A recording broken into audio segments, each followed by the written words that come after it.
Hi, this is Labor Secretary Tom Perez, and I want to talk to you today about a serious safety issue in construction. Year after year, falls are the leading cause of death for workers in this industry. Almost 300 construction workers were killed in falls in 2012. Thousands more were seriously injured. But we have been working with NIOSH on an effort to prevent these deaths and disabling injuries with three simple steps. Number one, plan ahead to get the job done safely. Number two, provide the right equipment. And number three, train workers to use the gear safely. Now is the time to focus on this vital safety issue. The economy is on the rebound, housing starts are on the rise, and the summer construction season is getting underway. So as part of our fall prevention campaign, OSHA is launching a national safety stand down to raise awareness about preventing fatal falls. This week-long event from June the 2nd through the 6th will give employers across the country the opportunity to talk to their workers about construction fall hazards and the importance of fall prevention. Here's how you can join our campaign. It's very easy. Set aside a few minutes to stop work, gather up the team, and stand down to discuss fall prevention. After your stand down, come to our website to tell us about it, and you'll receive an official certificate of participation. To find out how you can partner with us for this national stand down, visit osha.gov/stopfallsstanddown. Thank you for your partnership on this issue of life and death in the construction industry. Good afternoon. My name is Eric Harper. I'm the Deputy Regional Administrator for OSHA in Dallas, Texas. OSHA collectively covers the state of Texas, workers in the state of Texas, Louisiana, Arkansas, Oklahoma, and certain workers in the state of New Mexico.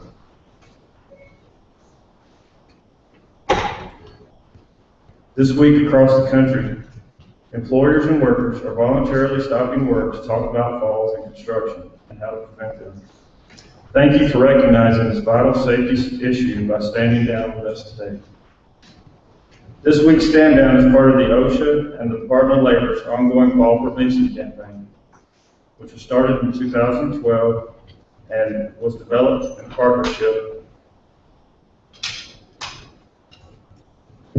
with NIOSH, as the Secretary mentioned earlier.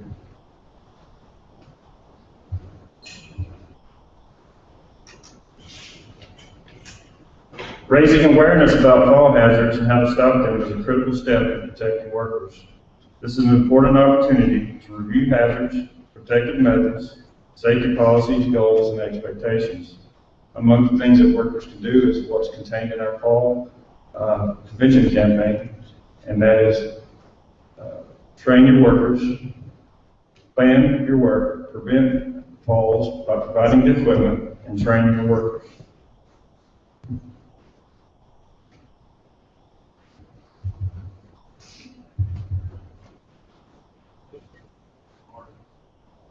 Fatalities by falls continue to be a leading cause for death for workers in construction. It accounts for about 279 of 806 construction fatalities nationwide in the year 2012. Thousands more workers were seriously injured and disabled. When it comes to falls in construction, cutting corners on safety can result in tragedies for hardworking families. As you see, over 1/3 of all worker deaths in construction in the United States are attributed to falls.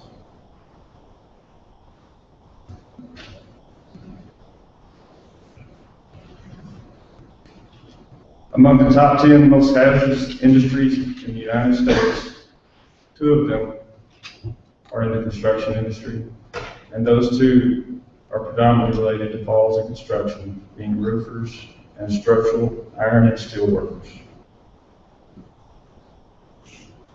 The fatality rate is over 42 workers per 100,000 in the roofing industry alone. Annually, OSHA releases around October of each year its top 10 cited standards across the country. Unfortunately, falls tend to be related to 4 of those standards cited. This has been fairly consistent throughout the years. 3 simple steps employers and workers can use to make sure that falls do not exist in the construction industry. Plan ahead for the work to be done, assure that you provide the equipment, the right equipment for the work, and train the workers on how to use the gear safely. One thing to remember is that safety pays and falls cost. You can go to our website, as the Secretary mentioned, www.osha.gov/fall, stop falls, stand down. There's a plethora of information available.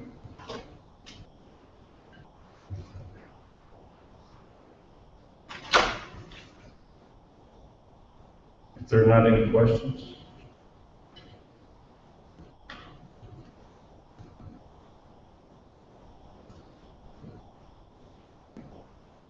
Thank you. I would like to call up Mr. Jack Rector. He's the area director in Fort Worth, Texas, to the OSHA office. We'll talk about some of the most interesting cases OSHA has investigated.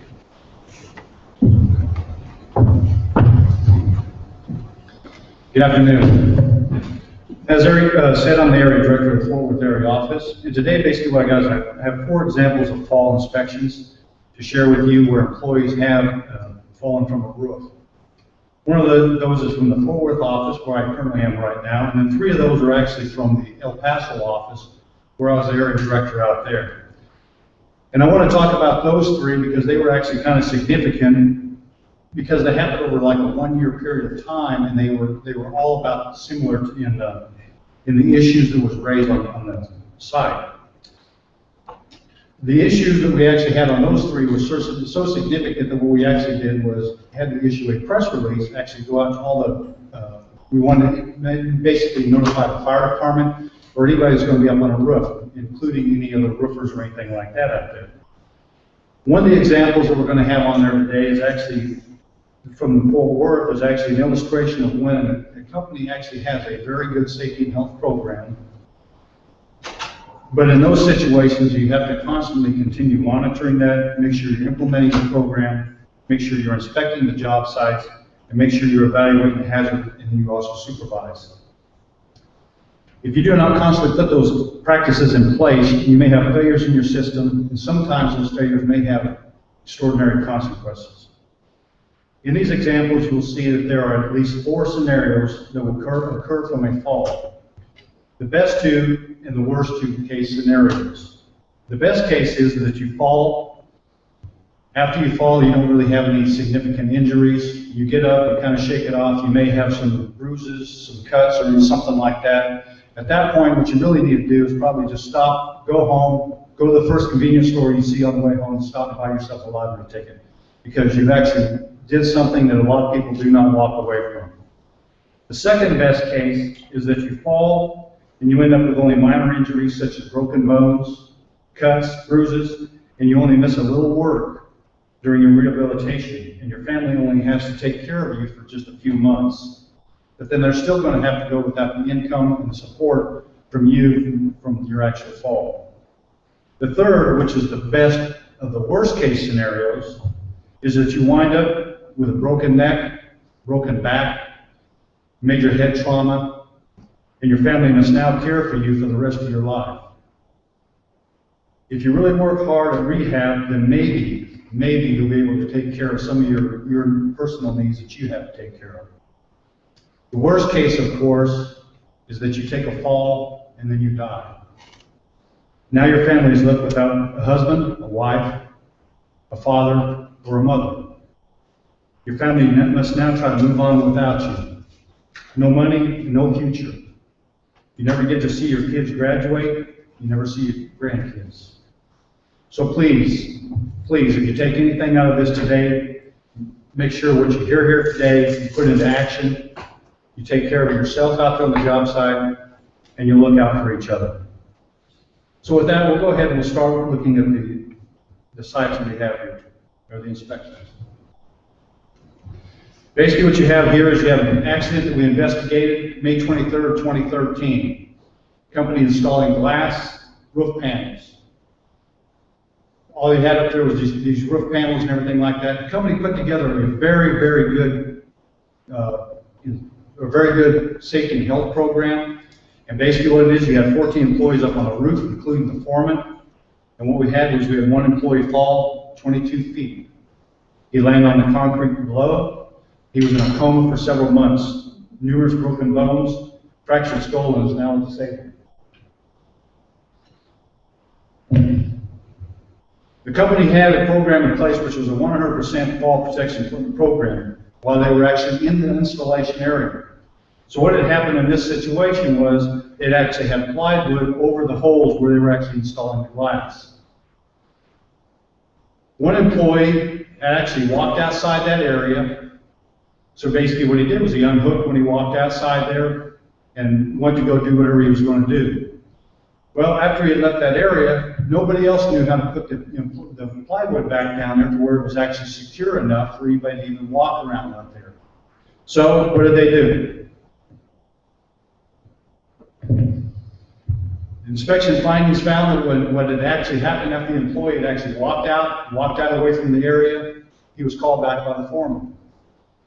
And so basically, since the warning line that they had up there was only about 3 feet up off the ground, all it was they just had to step over or step back. And so there was actually nothing that was actually going to stop them from actually walking in there or notify them that they actually had to tie back off. So this employee actually, after he walked out, he started walking back in. He just stepped over the area to walk right back in there, and he forgot to tie off. Foreman was standing there watching him. The foreman didn't say anything. The employees were used to stepping over that tied area, except this time the employee didn't tie off. The employee stepped on the plywood that they were trying to secure. And at that time, he fell to 22 feet. So basically what we had citations that were issued to the company. We had a 502 F1I, which was for warning line, not erected 6 feet from the roof edge. We had a 502 F2 double I, which is the rope wire or chain on rig, so lowest point was not less than 34 inches from the working surface. And we also had a monitor up there, but the monitor had other duties to do besides actually watching what the employees were doing. We have a few pictures here. This is basically what it looked like up on the roof. You can kind of see where the warning line is, which was about 13 inches up off the working surface. And you can also see that there was actually some other encumbrances up there, which actually were about the same height. So they were used to stepping over those. And this is the plywood that they actually had up there that they were installing to put over the holes before they actually installed the glass.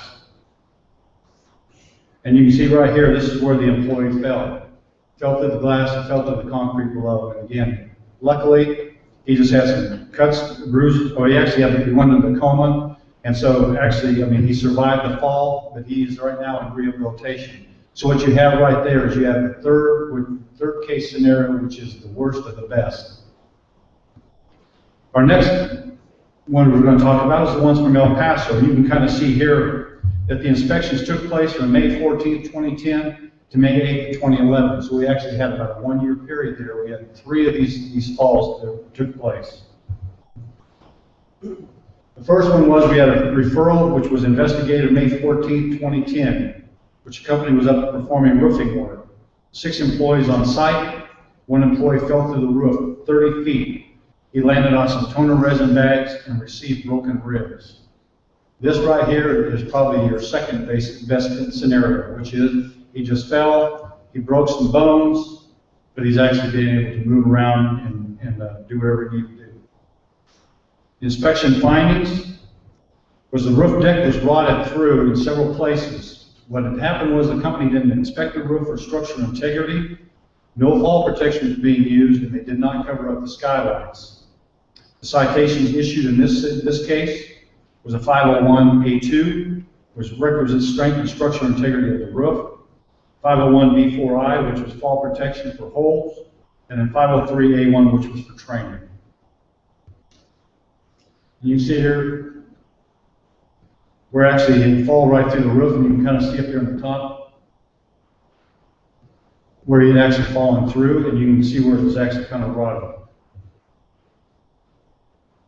That's what the hole looked like up on the top. Basically what you had was just it was rotting out up there, rusting, and they didn't rot there. They could have walked up underneath this and looked to actually make sure that the roof was actually going to support their weight up there.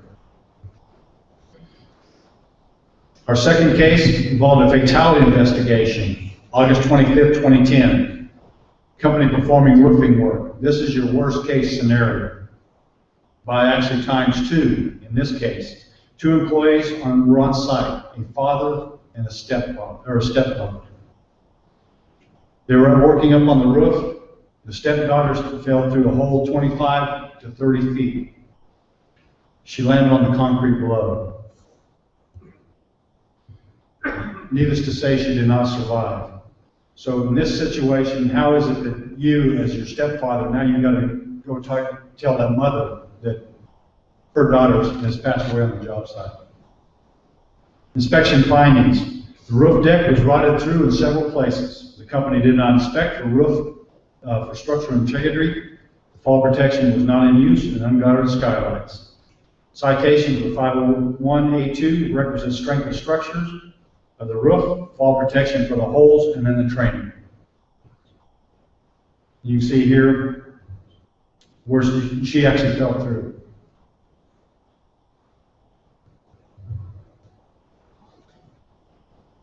And that's what the roof looked like on this one.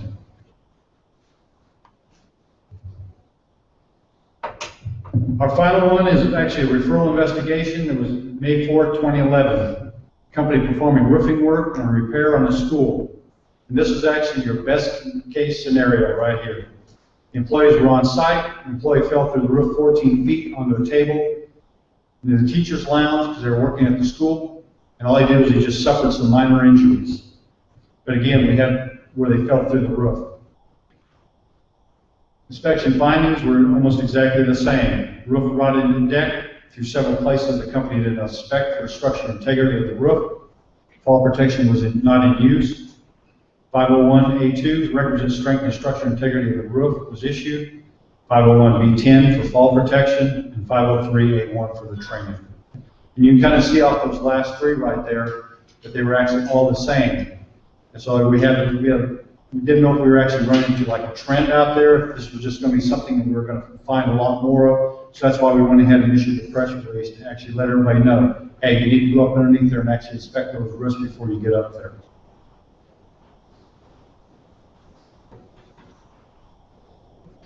You can see here, this is actually the teacher's lounge where he was at. There was a table over there in the corner. This is actually taken up in through that false ceiling up there where you can actually see up there into the top. And you can see the rest of the roof here is actually what it looks like up underneath there. The rest of it is starting to rust out also. With that, do I have any questions? Anybody? Jack?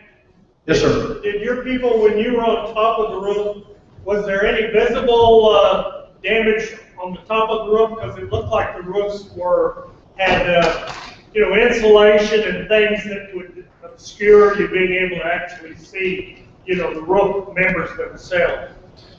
And my employees did actually not get up on the roof because there again, we're not going to go up there because we don't know what the condition of the roof is.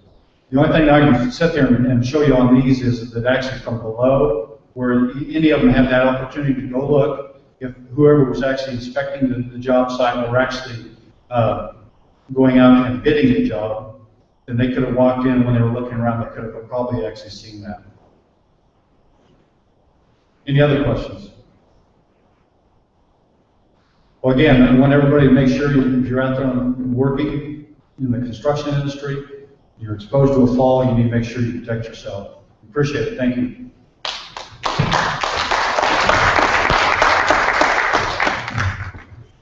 Thank you, Jack. Now with us, I have Shane Morrow, the Loss Prevention Director from Balfour Beatty Construction. And Shane, your resume was so long, I'd cut it down to 5 minutes long so that I could read this for you. But to introduce you to the rest of the people here in the room with us and also tuning in nationwide. Shane has more than 23 years of construction industry experience. He has overseen the safety programs for a wide range of projects, including large base building and interiors for healthcare, hospitality, multifamily residential, corporate office, and public assembly facilities. As Loss Prevention Director, Shane supports the construction project team in the implementation of site-specific accident prevention programs, including compliance with state and federal regulations. He performs site safety inspections and conducts safety training for employees and trade partners. So welcome, Shane Morrow.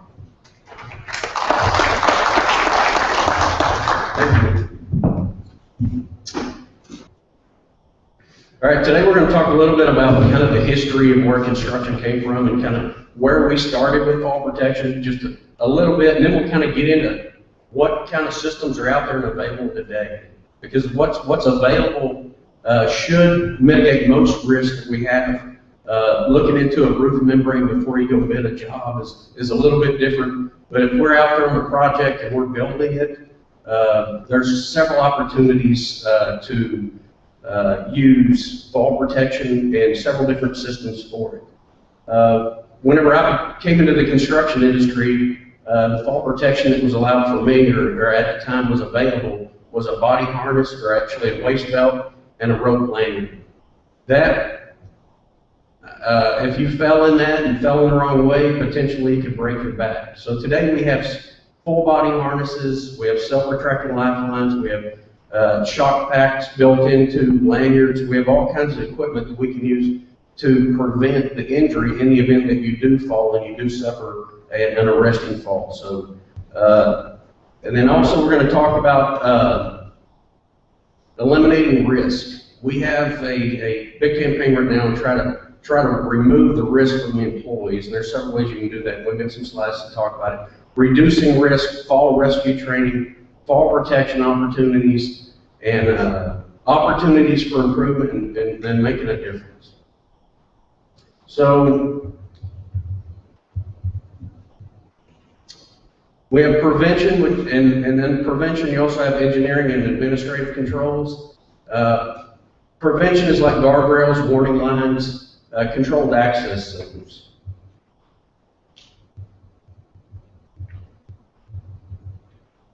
Protection would be PPE controls, and these are the things like fall arrest and safety nets. And I don't know if anyone has used safety nets yet to arrest falls, but we do use them as a preventative measure from dropping material, but have not seen them used in the industry. I'm not saying that they're not used, but that's kind of the last resort, in my opinion. So here's something that we've come up with a solution here for pinning the ductwork to attach the insulation. The gentleman has come up with a piece of PVC pipe, and he's able to stick his pins on there this way, which eliminates the need for a ladder. Tools that reduce the risk, like a giraffe here. This allows an individual to stand on the working floor, raise the grinder up to the ceiling without ever having to get on the ladder or a scaffold or anything else. So we've reduced risk by allowing the guy to stay on the ground and avoid working at height. Some opportunities here are platform ladders. Platform ladders come with handrails, and they also come with a platform to stand on. It gives a person more security whenever working. This might be another opportunity to reduce from risk of falls when we're working at height.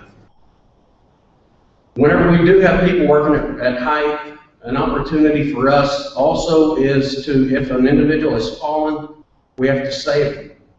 And in that, a worker that has fallen is probably unconscious or can be severely injured, not able to help rescue himself. And in that, we've got to respond within minutes. Just a few minutes makes a big difference on saving an individual. So what we did on the project, and this is kind of unique, we filled a 5-gallon bucket full of concrete, put an eye bolt in it, and then attached it to one of the straps, the fall protection straps that were cast in place. We threw it off the side of the building there, inside the elevator shaft, and we had the workers retrieve the bucket. And the reason we want them to do that is because in fall protection, you've only got a few minutes to save a person that is suspended by their fall protection before they suffer injuries like blood pooling and other things related. There's some opportunities. We built some perimeter protection design into the soil retention system. So this is what Jack was talking about, pre-planning. This speaks specifically to that. It's an opportunity for all of us to look at our projects and think about how we're going to expose or we're going to control the hazards on the job site and how we're going to keep our employees safe. So one of the things that we've done right here is that we've incorporated the fall protection in the soil retention system. The posts are painted yellow to identify them. That's the excavation perimeter. And then also the cable has red flagging on it. So it may sound pretty simple, but it really came out very well. And we're proud of the look, and we're also proud of the protection we provided our folks. Something else we've been able to do, we've been using metal guardrail panels, and the reason we're doing that, several reasons, and one of them is that typically when we build guardrails out of wood, we're typically build them, they get torn up, and then we want to throw the wood in the dumpster. And here's another opportunity to provide protection for folks, but also be eco-friendly. I think it makes good business sense. Here's an opportunity here where we've got the guardrail panels set up on the mezzanine level of the hotel. And you also see them down here where the escalator is going to come through the slab, and then also at the building perimeter. Those are great systems. It's not the only answer, but it's definitely an answer or prevention to keep people from falling.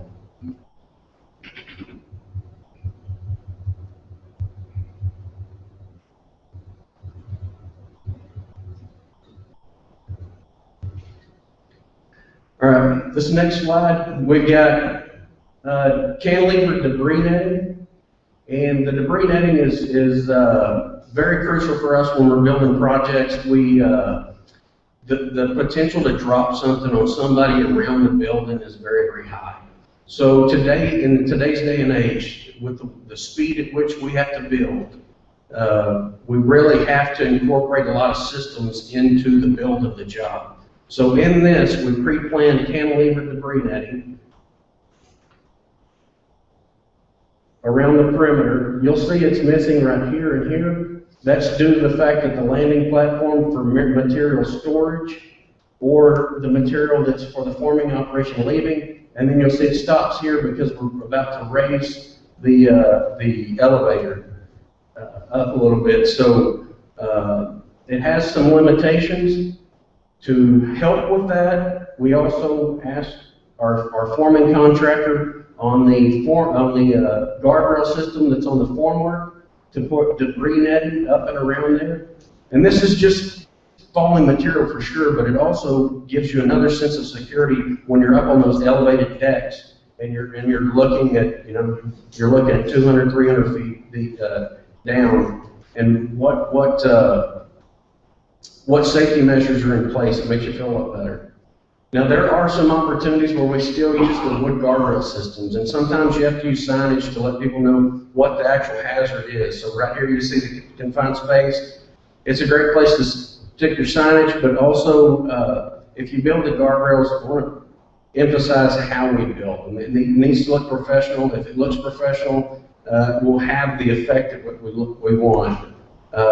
I've seen guardrails built before that look like if you leaned on them, they'd fall down. That's not the intent. It is to save people, keep people inside the building footprint, and eliminate the fall hazard.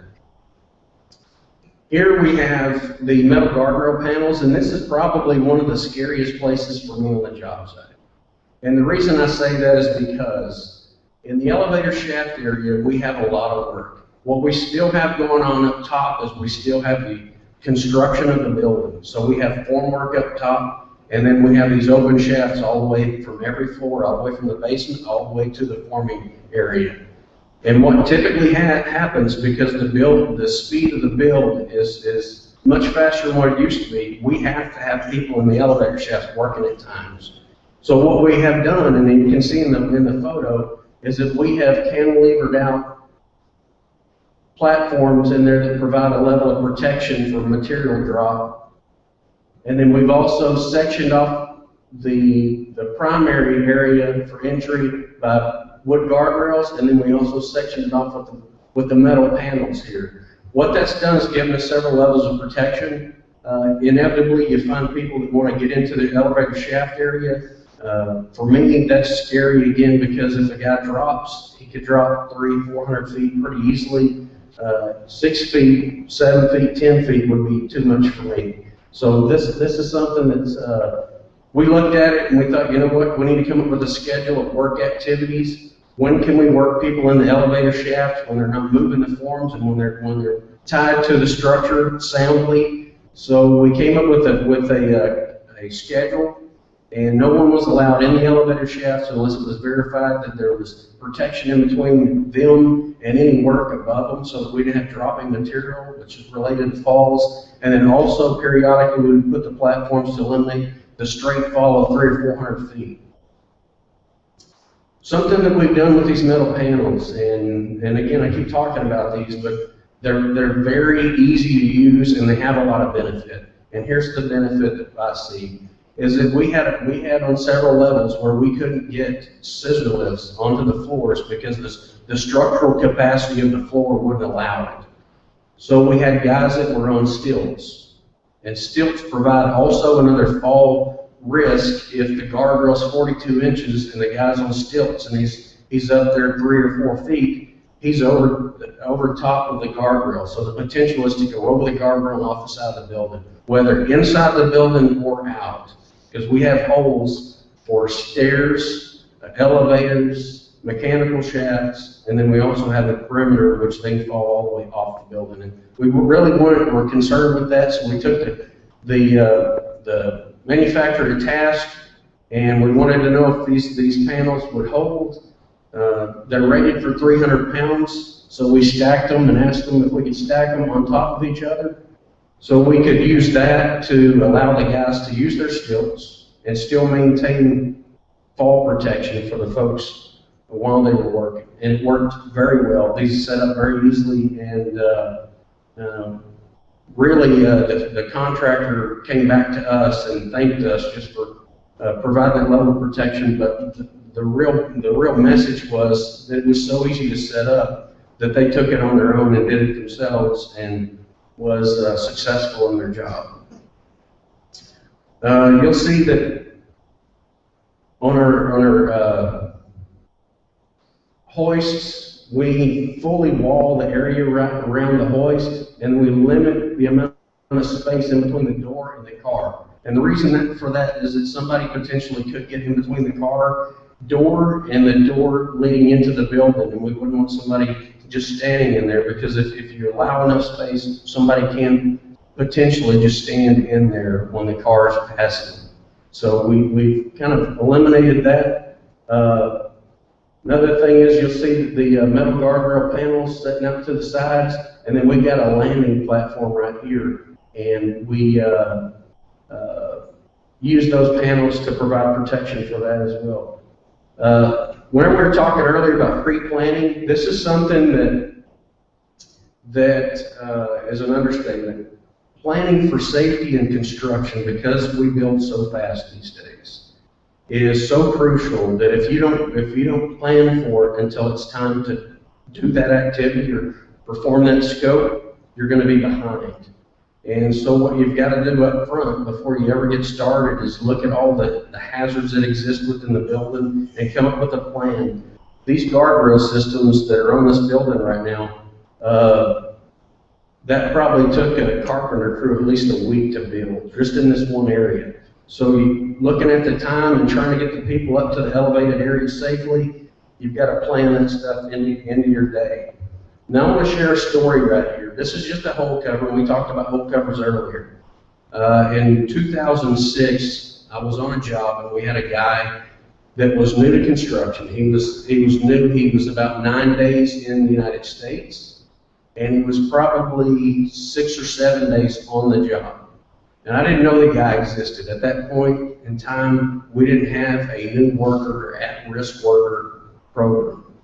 So what happened with this individual was that we had some hole covers on the second floor of this building Fortunate for him, underneath that building on the first floor, the owners didn't know what they wanted to put in this retail area. So all you had underneath of it was compacted dirt, but a grade beam running all the way around the perimeter.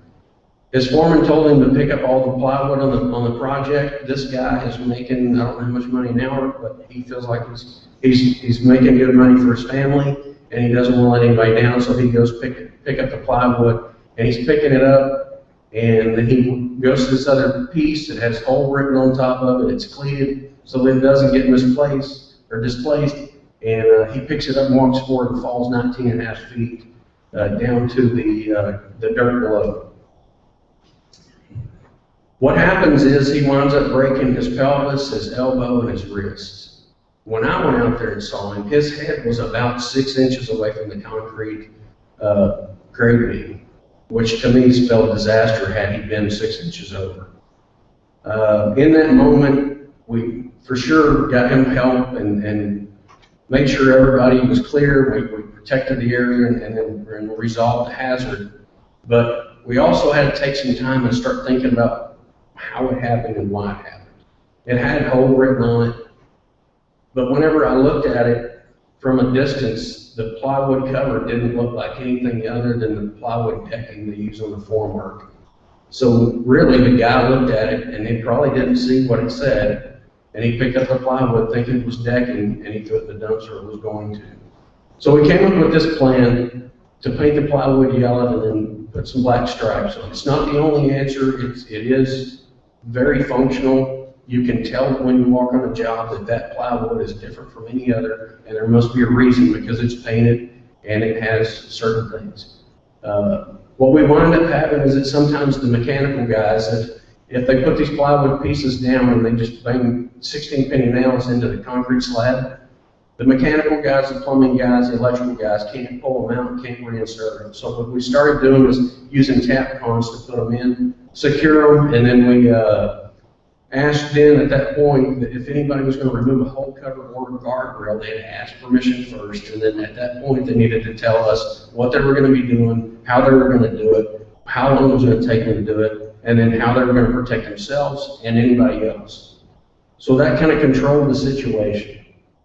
And from that point forward, the jobs that I've had, I've not had any more people fall through holes. I don't know if you've been in this situation before, but you kind of look internally and you feel like that you might have missed the boat, you might not have done all that you should have. But since we've had this success, I feel a lot better about it. There's several different ways, and we'll get into protecting people from falling through holes. Here's an opportunity. This is not the only answer, the only way to use mesh, but here's an opportunity. They formed up this sleeve, and this is another system that looks similar, but this object right here, we're going to see this appear right here. This is what it looked like whenever they placed the sleeve, they placed the concrete, and then they ripped out the sleeve. They had this mesh inside the hole to prevent somebody from falling.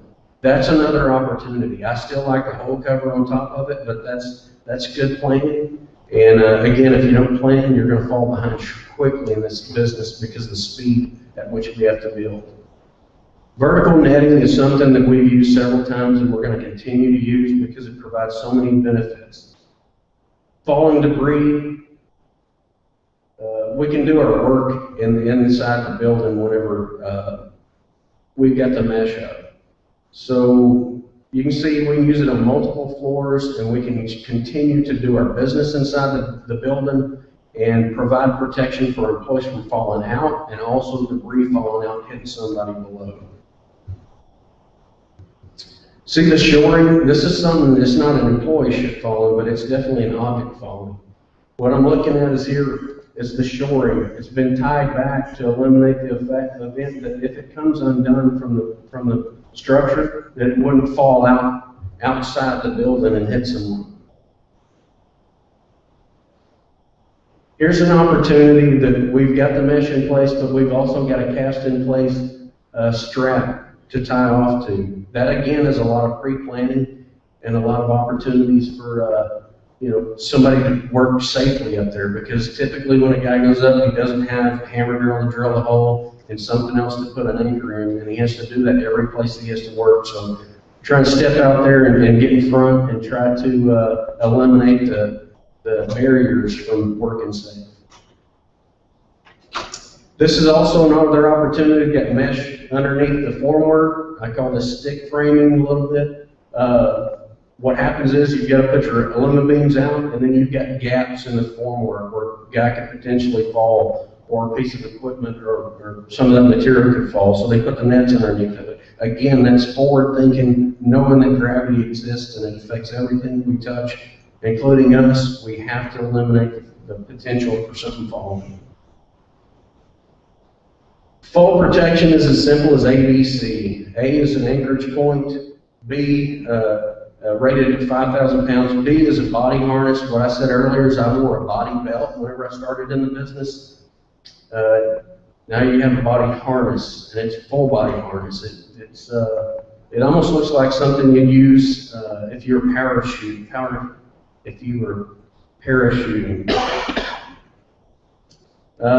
And here's something I want to challenge all of us on, and I keep seeing this, I keep hearing this from some people, is that they don't know how they're going to be able to tie off at the base, at the ceiling, when their lander's 6 feet long, and then they're 5 feet or so to their D-ring, and it's a 13-foot floor, and they're working on their ladder and they're tied off. They ask, how am I going to not hit the floor? Well, my response is, why don't we start trying to use this self-retracting lifelines to stop our fall descent in 2 feet?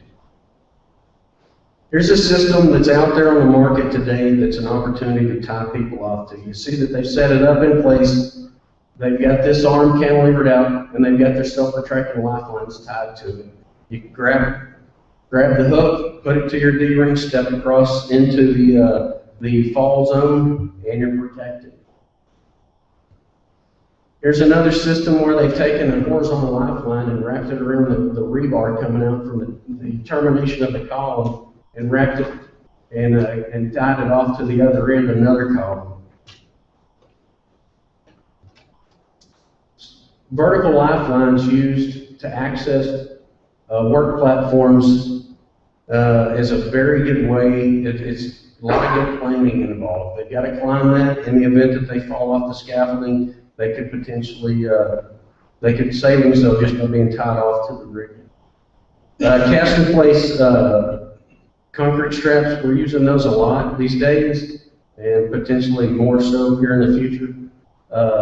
Here again is somebody that's looking out in front. They've got their system placed into the columns, and then they've got them fastened on the end. They have horizontal systems where they can build their formwork. They've got a lot of good fall protection practices out there that I've seen, and your contractor's pretty smart when you challenge them with a problem. Sometimes they come up with a really good solution, and a lot of these forming contractors have good plans. The opportunities within the business, and we'll paint this picture right here, and I want you to look at it. These guys have an engineered system. The concrete straps have been put in place. They're tied off, and they believe they're doing the right thing.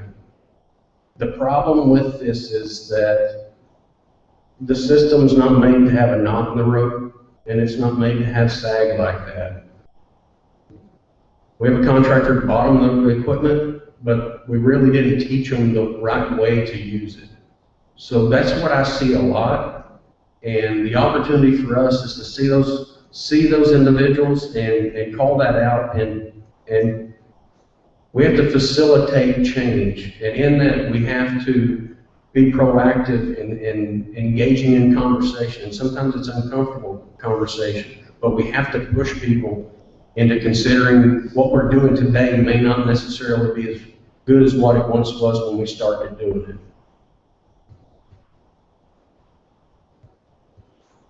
As an industry, we must identify our hazards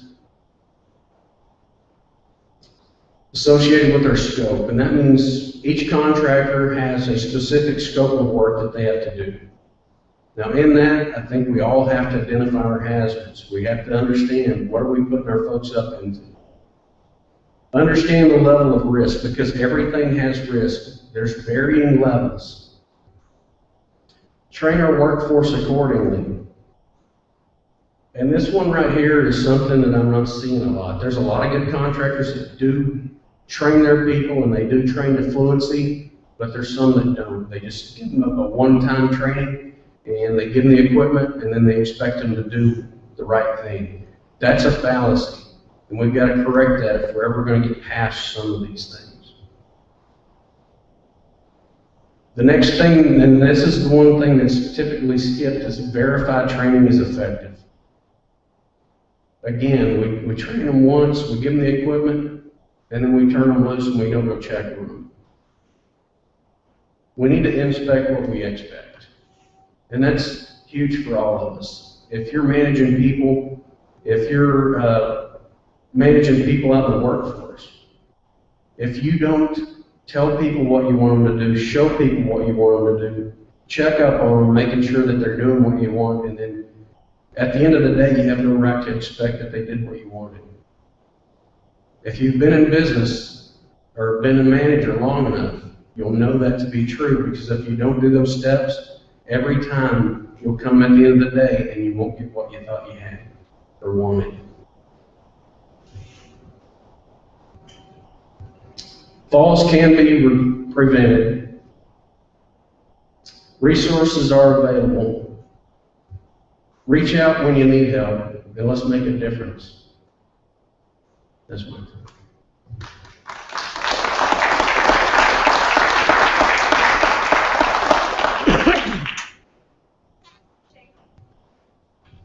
Other than engineering controls, what kind of, how can we change the behavior of our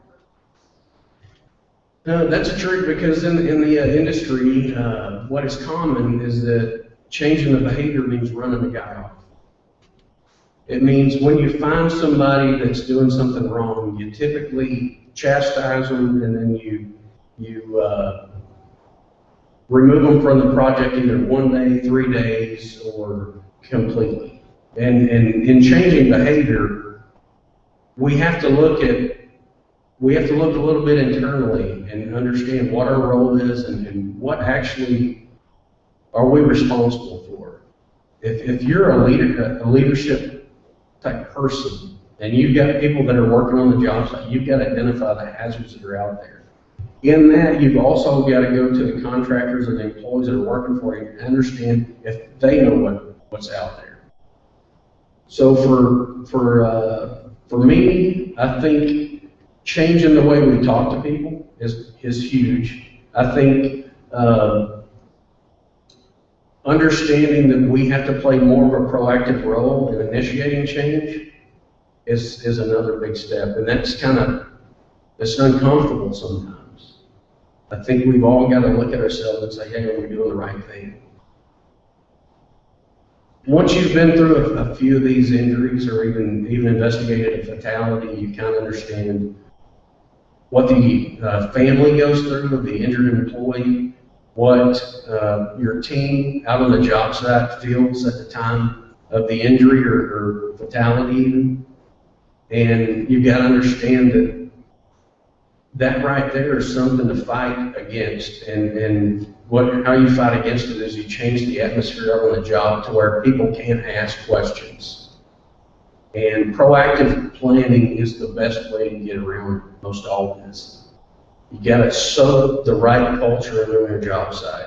You've got to be a person that is approachable and reacts in a way that people are drawn to you rather than pushing them away. Because if you can't get to that point, we're never going to change the industry. Anybody else?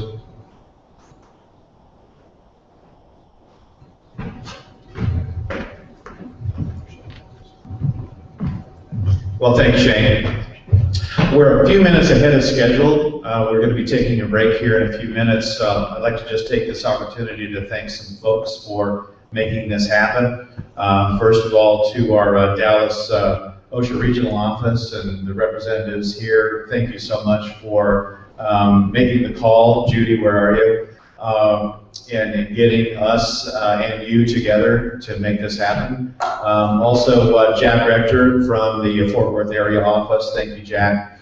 I'd also like to thank the staff at the OSHA Ed Center here at UT Arlington, pulling it together in 2 weeks and making it happen, streaming live all across the country, and matter of fact, probably the world. All it takes now is a click on your mouse and you're there. But thank you to the staff for making this happen.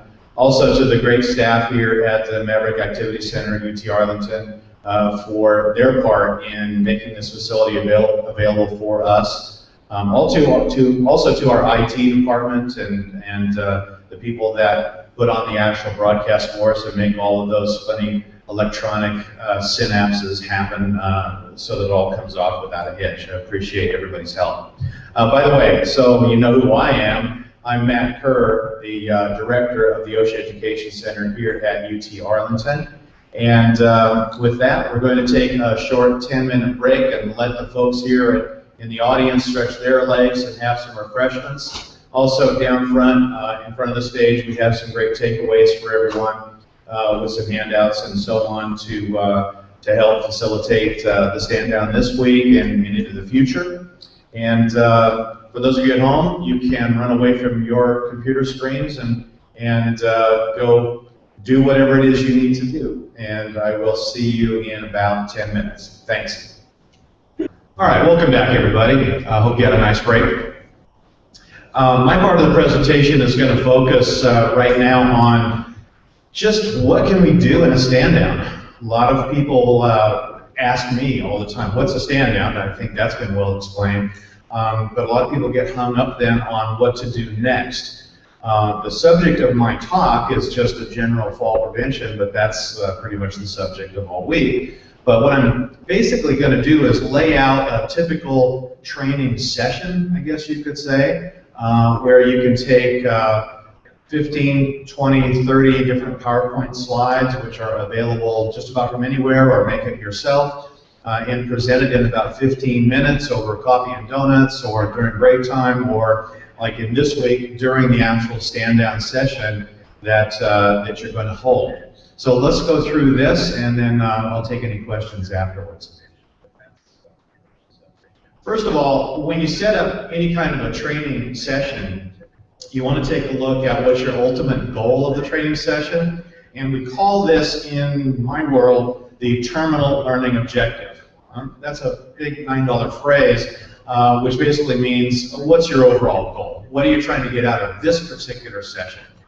So in this particular session, you can say something like this. Upon completion of this module, participants will understand the working conditions that prompt use of fall protection and options that are available to protect workers from falls. Fairly general, right? But most goals are, as far as the terminal learning objective, it's the big overall goal. Then we can break that down into smaller chunks and basically eat that elephant one bite at a time. So what do we have next? We call these the enabling learning objectives. Now these ELOs basically take your presentation and break it down into chunks so that the participants, the workers, the students can see what the roadmap is for that training session that is about to happen. They kind of anticipate now where they want to go. This is especially essential when we're talking about adult learners. Adult learners don't want to be sitting in the seat and not have a clue about what's coming next. You need to tell them what's coming next, and that's what the ELOs actually do. So let's take a look. We will list at least 3 methods of fall protection available for protected workers. We will state the main criteria that prompts use of fall protection for workers. We will discuss the best work practices needed to prevent falls, and we will describe the components of a well-designed training program. So 4 main enabling learning objectives that will get us ultimately to that terminal learning objective, that ultimate goal. All right, then what do? We start to actually kind of flesh out those ELOs. We start with just some basic facts to kind of get the ball rolling and get everybody's mind going in the same direction. So let's take a look at it.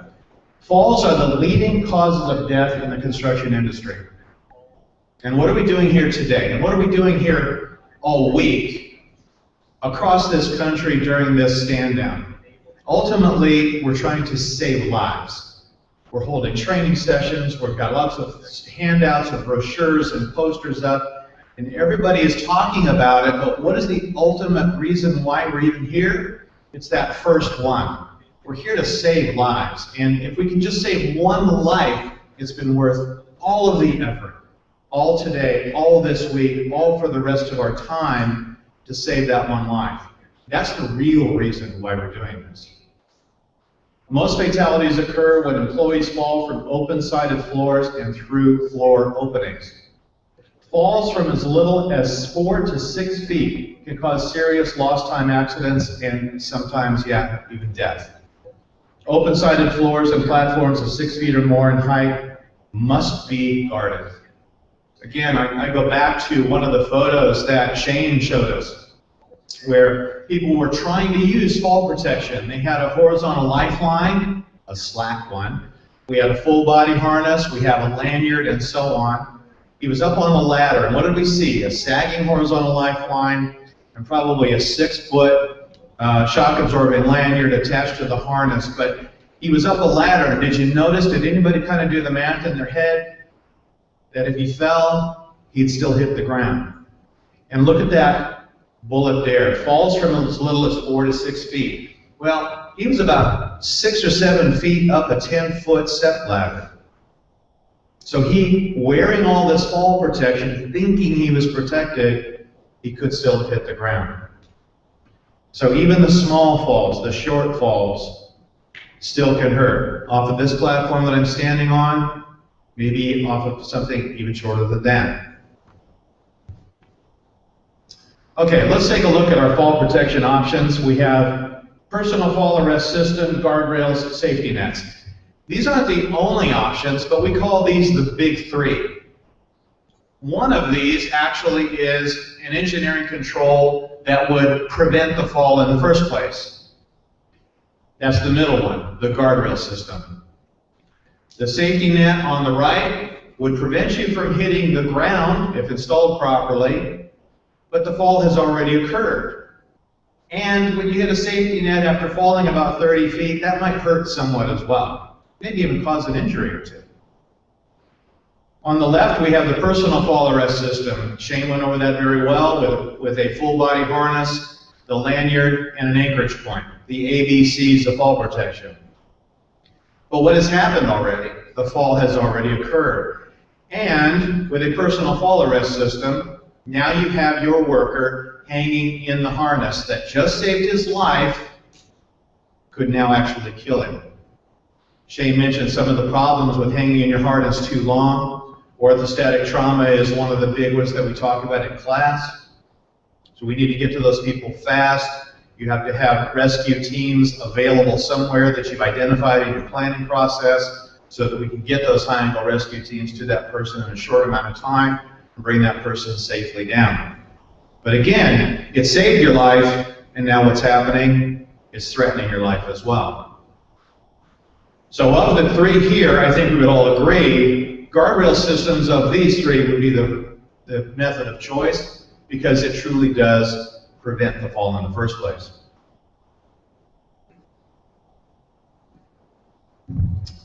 Shane talked a lot about planning as well. There are two instances out there in the world that I think some of us have known, tried, want to try, maybe have played, and that's scuba diving and football. Okay, now we're in a big football state, so I'll leave that for a second, but scuba diving, that's practiced by quite a few people actually here in Texas. We have dive shops right here locally. One of the things that we say in scuba diving, it's this mantra we recite, is plan your dive and dive your plan. Scuba divers, both recreationally as well as commercially, exist in a very hostile environment. And when they're down there 120, 130 feet, yes, even recreational divers go that far, you're not just one breath from the surface, you're quite a bit farther than that. Surfacing when problems happen is not an option. That's another thing we say when we're scuba diving. Surfacing is not an option. You take care of it down below. So we want to eliminate those hazards. We want to prevent those hazards. And how do we do it? With good planning. Okay, you see where I'm going here. Football, big football state in Texas, and I'm sure that even there are some high school teams that could beat some of the college teams where I'm from. At least their stadiums could beat our old stadiums where I'm from. But football is another great example. Would you ever go into a football game without a game plan? I mean, that's just, it goes with it, doesn't it? We've all heard it. What's your game plan? They research the opposing team. They find out where their weaknesses are, where their strengths are, and how we can actually do proper matchups against their people, against their defenses they'll throw against us, again, against their offenses that it'll throw against us, and come up with a good game plan in order to what? Play the game for 1 hour on a Friday night? All that planning that goes into that for 1 hour on Friday night. Kind of reminds me of a quote from Abraham Lincoln. Has to do more probably with preparation, planning, and training than any other quote I've heard. Some of you might remember it. It's the quote about chopping a tree down. And he said one day, if they gave him 6 hours to chop a tree down, I would take 5 of those hours to sharpen the axe. What is that? That's planning, that's preparation, even training, and then get to the point where you're actually chopping the tree down. So, planning is the most critical component of fall protection. With good planning, we will eliminate falls from happening. Fall protection systems and work practices must be in place before we start work. Now, there are some situations with scaffolding where scaffolding is being erected, fall protection systems may not be in place. Is there a safe way to erect scaffolding? Absolutely. I've seen it done. I've seen people erect scaffolding with absolutely no risk of falling at all. Personal fall arrest systems, again, you must be trained to properly use PFAS. And of course, to review what Shane said before, what is a PFAS? It's your anchor point, it's your lifeline, and it's your full body harness. Remember about your anchorages, 5,000 pounds, and that's per worker. Now, generally speaking, if we get single point anchorages and one person's on there, that's 5,000 pounds, that's not a problem. Where people start to go past that limit is when we have multiple workers on the same lifeline attached to the same anchor point. Remember that every anchor point, every one on each side, let's say of a horizontal lifeline, has to be rated at 5,000 pounds per worker that may be on that line. So always remember, anchor points, 5,000 pounds per worker. Guardrails. We have top rail, we have mid rail, and sometimes if necessary, we even have toe board. Top rails are always going to be about 42 inches plus or minus 3, so 39 to 45 inches. Toe boards in this example, or in all examples, should be at least 3.5 inches high. But how strong should that top rail be? 200-pound force. How about the mid rail? 150-pound force. So will it support a forklift crashing through it? No. Will it support that worker who suddenly gets off balance and accidentally leans into it? It should. Safety nets, again, will catch you from hitting the ground, but again, the fall has already happened. Place as close as possible, but no more than 30 feet below where employees work. In your regulations, if you look it up, there is a nice table that says, okay, how far out does it have to be from the edge of the point where the employee could fall? It depends on how far down the net is going to be. So check the table always, make sure that you're actually positioning any safety nets according to that table. distance out, and distance down. All right, so where's fall protection needed? A lot of people know, oh, well, they're on the roof, they need fall protection, but they forget about other stuff. Walkways and ramps, open-sided and edges, holes, concrete forms and rebar, excavations, roofs, wall openings, bricklaying, and residential construction. All of these are cases. Could you just basically say anytime you're working at height, you should be thinking fall protection? Okay, define working at height. Well, for me, it's anytime my feet are not on the solid ground. Anything else for me is working at height. Now, it may be that I'm only working 1 or 2 feet off the ground. I'm up on a small step ladder or some kind of a shelf next to a particular loading dock, something of that nature. Am I still thinking about the fall protection? Yes, I am. Because remember, even a small fall like that can result in a major injury. Walkways and ramps, guard ramps, runways, and other walkways. You can see here the top rail here as well as the mid rail, and in this case they do have toe boards here. They must have someone actually working below. That's why the toe board is usually needed. If something could be kicked off of the ramp or off of that working surface onto workers below, you have to have that toe board there to prevent that debris from getting kicked off. Debris including things like sledgehammers. Residential construction. In residential construction, you must be protected if you can fall more than 6 feet. Is this guy more than 6 feet up? Yes, he is. We should be protecting him. What's the best form of protection in this particular case?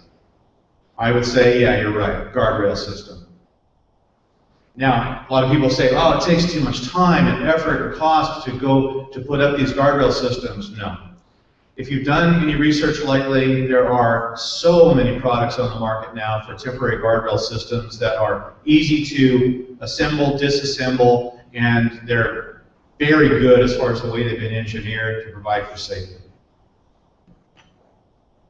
Unprotected sides and edges must have guardrails or equivalent. Here's an improper guarding. That's a 1/4 inch nylon rope. Would you trust your life to a 1/4 inch nylon rope? I know I wouldn't.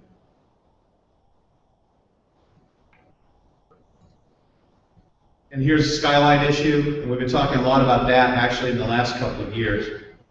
Holes more than 6 feet above a lower level must be protected. This opening could be made safe by using a guardrail around the skylight. For when people are working up there, you can get a temporary guardrail system for that as well.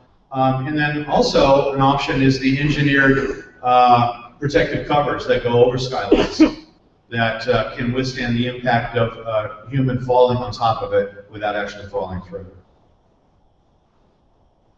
Floor holes, this one is improperly covered. Remember to cover completely and securely, and if no cover, you can guard the area with a guardrail system. And remember about your covers on holes, does it have to be marked? Yes, it does. What does it have to be marked with? Words, either hole or cover. You got to let people know what's underneath that sheet of plywood that's been secured.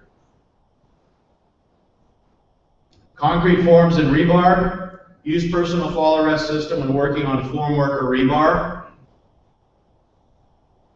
Cover or cap protruding rebar. We also see when doing concrete and rebar kind of systems like this, people using what we call positioning systems. This includes your full body harness, but also short lanyards that prevent you from falling any more than 2 feet, keeps you in touch with the work that you're actually doing. It eliminates that longer fall on that longer 6-foot or more lanyard, and basically secures that worker to the face of wherever he is working on that rebar system. Excavations, a lot of people focus on, of course, the excavation itself, the trench, the shoring, the shielding, whatever the case may be as far as protective systems inside the trench. But a lot of people don't actually do anything regarding the top of the trench. from a fall protection standpoint. So one of the things that OSHA has written right into their regulations is that some measure to prevent people from falling into that trench must be taken if that trench is obscured by any kind of barrier from any kind of visual observation. So if you have buildings, other structures, shrubbery, something like that, that's actually obscuring that trench from someone who is walking up close to it, that whole trench system has to be guarded from falls. And roofs probably the thing that we see most often, especially in residential construction. And I'm sure that any of us driving around the Metroplex here in Texas could probably see this on residential construction, where we might have contractors up on roofs doing the roofing work, and at least to the naked eye, we don't see the fall protection that really should be there. If you work on roofs and can fall more than 6 feet, you must be protected. Wall openings, a lot of times with the higher rise construction, apartment buildings, dormitories on campuses, office buildings, that sort of thing.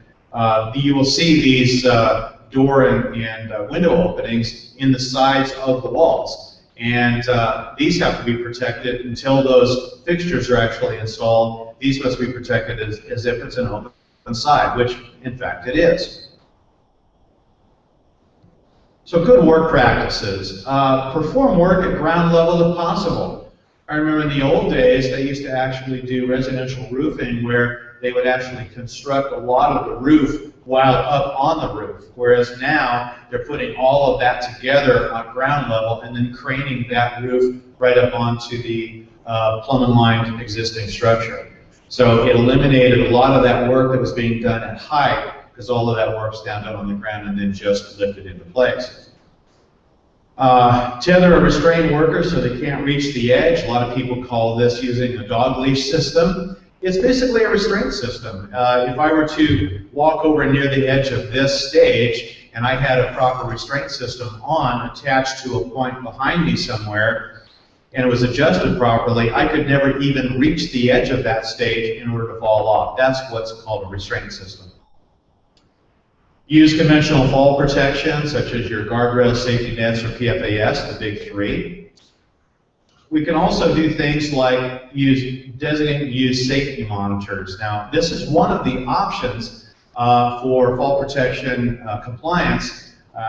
It is the less desirable of all the systems because there's no actual thing that is either going to keep the person from falling over the edge or to restrain the person. So it's neither a fall prevention nor a fall protection as if he fell and we now saved it like with a PFAS or a safety net.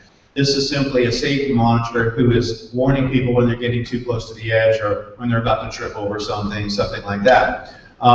Which, used in conjunction with other fall protection methods, can be used effectively, but I would always discourage the use of safety monitors on their own because typically they really don't prevent anything.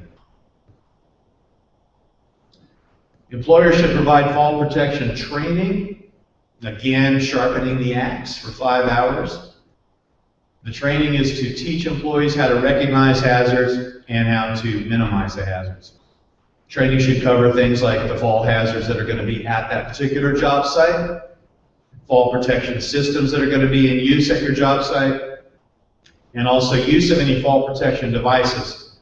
I'll harken back to the slide Shane showed us with the fall protection system in place, but apparently not enough training happened to teach them how to use it properly, and therefore we have a slack horizontal line and so on.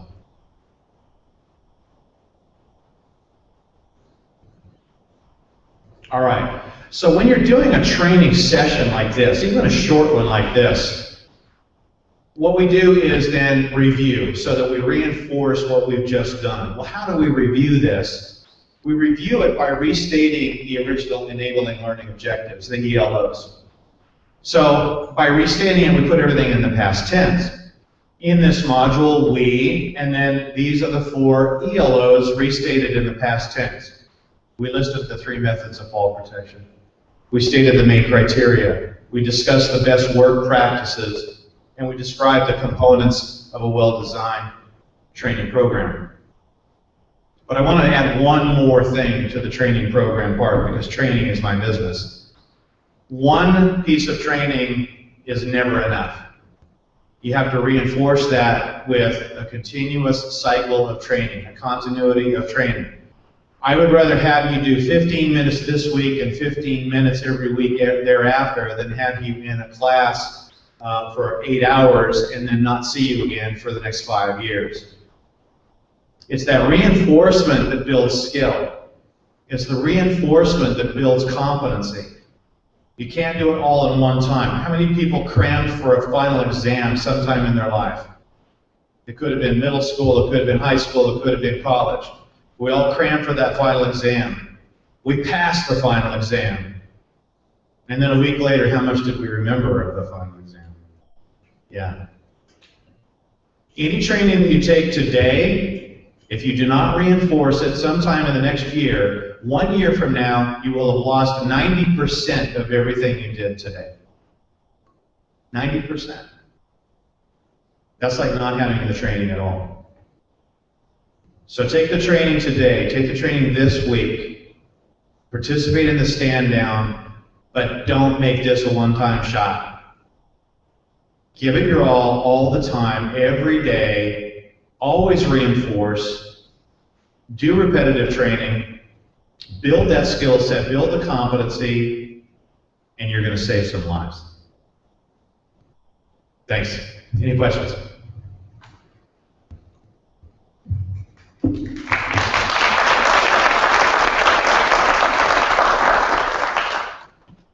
Any questions? Melissa, do you have a question? How many fall protection classes does the university offer on a regular basis? Okay, Melissa's question was how many fall protection classes does the university, you're talking about the OSHA Ed Center at University of Texas at Arlington, offer on a regular basis? We average actually about 4 to 5 fall protection courses a month. And that's quite a bit, but that's across Region 6. So Region 6 being Texas, New Mexico, Oklahoma, Arkansas, Louisiana, we do 4 to 5. Now, there are other OSHA Ed centers as well that I'd like to mention. The Texas A&M TEACS program, of course, has a very good OSHA Ed center as well. They do fall protection classes. The new consortium down in southern Louisiana, which includes LSU, also does some fall protection classes. There's a lot of resources that I'll talk about after Josh's presentation that you can go to. But I think all of us come at this from the same kind of position, is that we indeed want to save lives, and if we can do that by referring people to any kind of resource out there, not just ours, but any other kind of resource out there to try to get the word out, to try to address it in whatever manner you needed to present to your employees, that's the service to the community that we believe in. Recently we did a special day. It was called OSHA Worker Memorial Day, and it was a day set aside every year, April 28th, to commemorate those workers and their families and everyone else involved who had lost their lives. We did a series of, how many seminars was it, guys? 28 one-day seminars all across Region 6. They were free of charge for everyone, and we actually trained 595 students across Region 6. And interestingly enough, we, out of all of those seminars, 8 of those seminars, I believe it was 8 of those seminars were about fall hazards in construction. That was requested by a lot of the OSHA area offices and a lot of our host site organizations. So we had 8 of those that were fall arrest for construction. And out of that, we had, or attending those, we had 208 people attend those fall arrest seminars. Now, 208 people doesn't sound like a lot, but in fact, you think about that exponential growth or the multiplication factor, or however you want to describe it, those 208 people got that fall hazard awareness course that day, and I'm sure that they didn't keep their mouths shut. after that. I think they probably went back and told at least one person. And probably, because I know they had good experience with us and all of our instructors, they probably told more than one person. So now you're doubling, you're tripling, you're quadrupling. It's an exponential transfer of that information. So how many did we really touch? How many companies did we really touch with that? And that's what happens when we do something like this stand down this week. The word's going to get out. Not only on the work site, but that'll transfer to stuff at home. So when you're hanging your Christmas lights this year, and you're suspending your body over the edge of the eave on your house, and you're 15 feet off the ground, think about today. You know, get a big ladder, tie it off at the top, or hire somebody else that's a professional to do it better. All right? Any other questions? Yes? I think if we really concentrate on our job hazard analysis, especially no matter what the subject is, but especially fall safety now, being a stand down, there's our direction with our contracting services, and you've taught us that as well as OSHA rules. But I think we should take a better look at these job hazard analysis.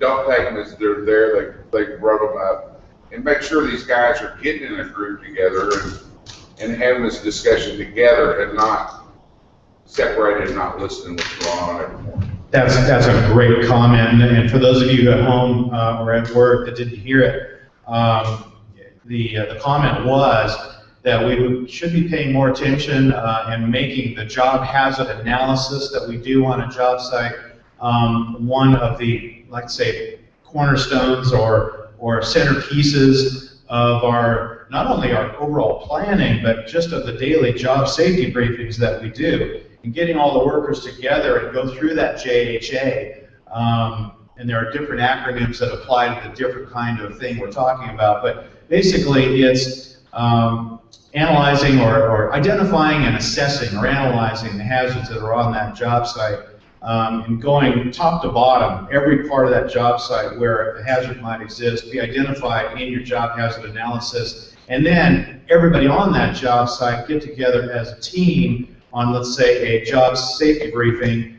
on a daily basis and go through that, I think is very huge in keeping the level of awareness up out on the job site on a daily basis. Absolutely. It's such an important part of your planning process. Yeah. I'm sorry. I have a question I get into some regular sometimes over this. When you're in a scissor lift, you still require to wear the full arrest. Okay, the question was, if you are in a scissor lift, and I'm going to assume everybody knows what that is, do you have to have, let's say, a personal fall arrest system in place, so a full body harness and a lanyard attached to the anchor point on that scissor lift? The answer to that is not according to the OSHA regulations. Okay, you do not have to if that scissor lift is equipped with a proper guardrail system. If it's not equipped with the proper guardrail system, and that includes the actual gate that closes behind them, then you must be protected in one of the other ways, preferably, of course, the personal fall arrest system. As a matter of fact, I think they call that out, that a full body harness and lanyard to an anchor point must be used. So it's all about that guardrail system. Now, that's OSHA. That's federal OSHA. Okay, don't forget where you work, because I used to do a lot of training with the Army Corps of Engineers. And in their EM 385-1-1 Safety and Health Manual, that a lot of folks, and besides the Corps of Engineers, a lot of the folks that work on their job sites have to go by that standard as well as the OSHA standard. They actually call out for personal fall arrest system even with a full guardrail system on the scissor lift. So don't ignore your local or organizational safety regulations. Just because OSHA says this, you may be in a location. It might be a state that has a state plan. It may be an organization like Corps of Engineers, for example, or even your own organization. It might be a construction company that says, you know what, anybody on our job site, and that includes our subcontractors, vendors, whoever, has to follow these rules above and beyond what OSHA says. Remember, OSHA standards are what? The minimum. And many times we want to go beyond the minimum to make sure that we keep our people safe and we save lives. So always be aware of that. That was a great question. Thank you. Go ahead. Now, the anchor points that can have to stand like 5,000 pounds per person, does that have to be installed by an engineer? Okay, if it is already a pre-engineered anchor point, then no, it doesn't have to be installed by an engineer. It can be installed by and supervised by your competent person. But if it's something that you're fabricating from something that you sketched out on a napkin or had an idea for, then yeah, registered professional engineer is your best bet for certifying, and basically evaluating and calling that a good anchor point. Yeah.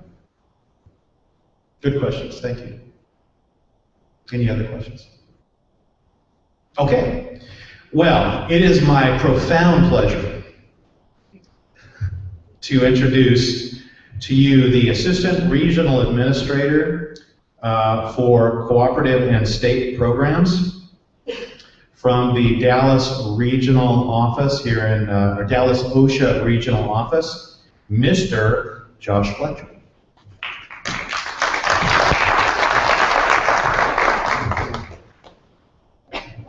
What a wonderful event.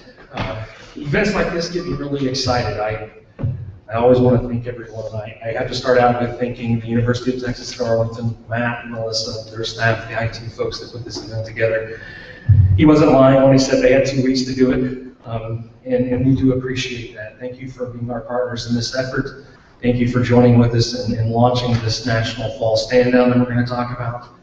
I always want to talk about the workers, the meaning of why we're here today. I'm going to present some data, and it's going to be very sombering data. It's going to be data of what the industry has done, what the industry has performed, and the fatal facts of that industry. But I first want to talk about the speakers that we've had here today. I have to thank Shane Morrow of Balfour Beatty Construction. Presentation he gave, he brings 25 plus years of safety and health experience in the construction industry.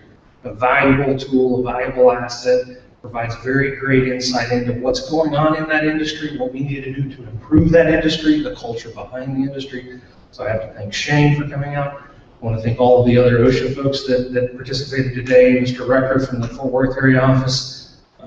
I hope no one has ever had to deal with the victims or the next of kin of a fatal accident that's occurred at any of your job sites. Those fatal investigations that he was speaking of, those are real events. And I can tell you from experience, it's never fun to deal with the next of kin.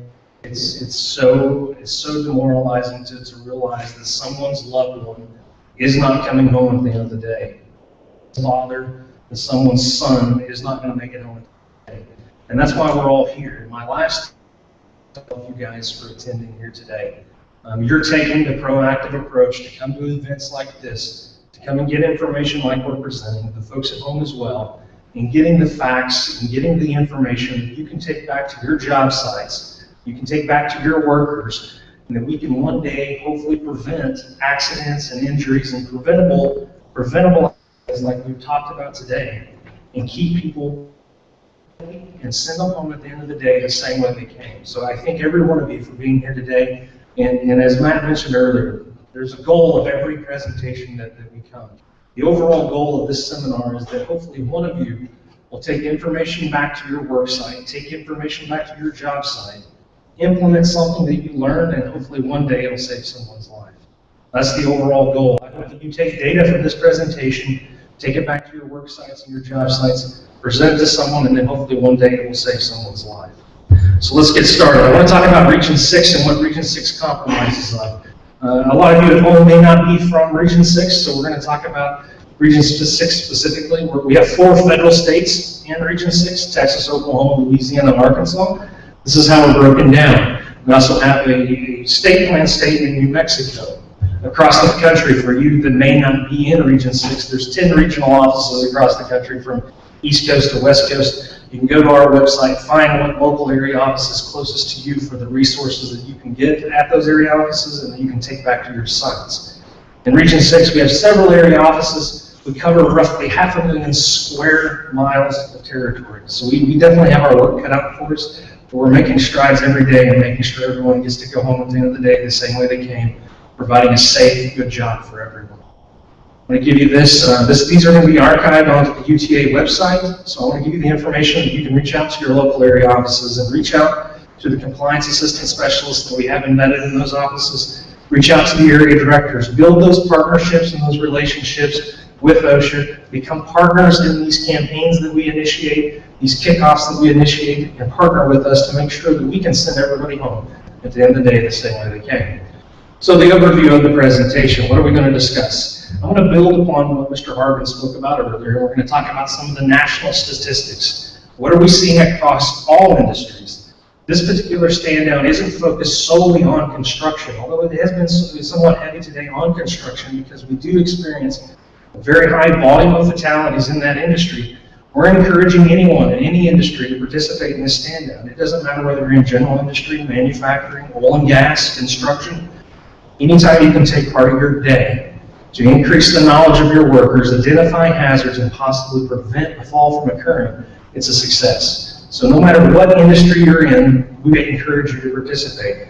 We're going to talk about the national statistics that's going to cover all industries. Then we're going to break those down a little further and talk about the construction-specific statistics. Then we're going to briefly talk about the frequently cited standards that we have here in OSHA. Most of you here already know what those standards are going to be. It seems like they never change. Our top 5 rarely ever change. They may jockey positions on who's going to be number 1 or 2 this year, but for the most part, they're always the same. We're going to talk briefly about our inspection activities, what we're doing from an OSHA perspective on the enforcement side to hopefully curtail the fatalities that are occurring in our workplaces. Then, of course, we're going to talk about the national campaign. The reason that we're all here, we're kicking off this fall stand down campaign. What you can do, how you can help, how you can partner with us to affect this industry, to affect all industries, and cut down on fatal falls. And then we're going to talk about some of the cooperative programs. I work in cooperative state programs here in Region 6, and I would guess we have many programs that many of you may not be familiar with that can be of assistance to you, that are very reasonable, and they can come out and provide an adequate service for you to provide safety and health to your workers. So let's talk about the number of fatal work injuries that occur in the United States. We threw together a map here to illustrate the number of fatal workplace injuries in 2012. It's very sombering data. It's just a number on the screen, but when we take a hardcore look at it, it's a person. It's someone's father, it's someone's son, it's a mother, it's a daughter. It's someone that didn't get to go home at the end of the day. Each one of these numbers illustrates someone that didn't get to go home at the end of the day. And we're all here taking a proactive approach to hopefully one day make sure that we can reduce all of these numbers and get them to 0. That's the goal. Take a look at Region 6 here. Obviously, we can see that Texas has one of the highest fatality rates in the entire country. As you might expect, a lot of the work that goes on here in the state of Texas may correlate to that. Our other states, it's color-coded depending upon whether there was no change, whether there was a decrease in the number of fatalities in 2012, or whether there was an increase in the number of fatalities in 2012. Next, we're going to talk about the fatal occupational injuries by major event in 2012. And as you can see, this is industry-wide, so it's not construction-specific. It's across all industries, manufacturing, general industry, oil and gas, construction, across all workplace injuries in 2012. And you can see falls, slips, and trips accounted for 15% of all the fatal injuries. Now, that may not seem like a lot, but when you break it down and you take a look at the roughly 4,600 fatal events last year, 15% of those were related to falls. And I can tell you today, and it's not a secret to anyone, falls are the leading cause of death in the construction industry. We're all well aware of that, and that's what we're here today for, is to take an effort to decrease that number. Fatal injuries involving foreign-born workers. Outside the 4,600, we're going to take a look at the number of workers that were foreign-born workers. A total of 824 from their respective countries. And this is what it breaks down to. Obviously, as a lot of these correlate to the very first map that I illustrated, the 536 workers that passed here in the state of Texas, you can take a look at the demographics that occur and how those are broken down. It's very sombering. It goes back to some of the information that's been presented all day. Plan, provide, train. We want to make sure that we plan the job, provide the right equipment, and train our employees. When you're training your employees, as Matt mentioned, they have to be proficient in the language that you're speaking to them in. You have to make sure that they're understanding what you're teaching. You have to follow through with that. Make sure at the end of the day they understand the material that you are presenting. Matt also mentioned fatal falls and the height of fatal falls. It's kind of ironic that we actually have this in here today, and he was talking about the stage. You at home can't see how high the stage is. I would guess it to be probably 4 feet. And a lot of times we talk about the distance of these fatal falls and how high do you have to be. And a lot of times you read about the stories of the 25, 35, 45 feet, people falling. But it can occur as little as 6 feet, less than 6 feet from the first rung of a step ladder. It can occur. So this bar graph is going to break down the percent of fatal falls to the lower level. It's going to be by a height. And you take a look at 10% of the total 570 falls that occurred, 57 of them was less than 6 feet. Less than 6 feet. I would imagine that just about every one of those, they never thought they would fall from less than 6 feet. But it can happen. It happens every day. It happens every week. It happens every month. Focus on these areas. And obviously, the higher you go, sometimes it may not correlate with the greatest chance to fall. Falls occur from all different heights. It doesn't matter where you're at. You need to make sure you're planning the job, providing the right equipment, training your employees for whatever they may be doing. Let's take a look at the falls resulting in a fatality from the lower level by state. The top 3, Texas had roughly 536 from the map that we presented earlier. We're going to break that down now into the number of falls that occurred in the state of Texas.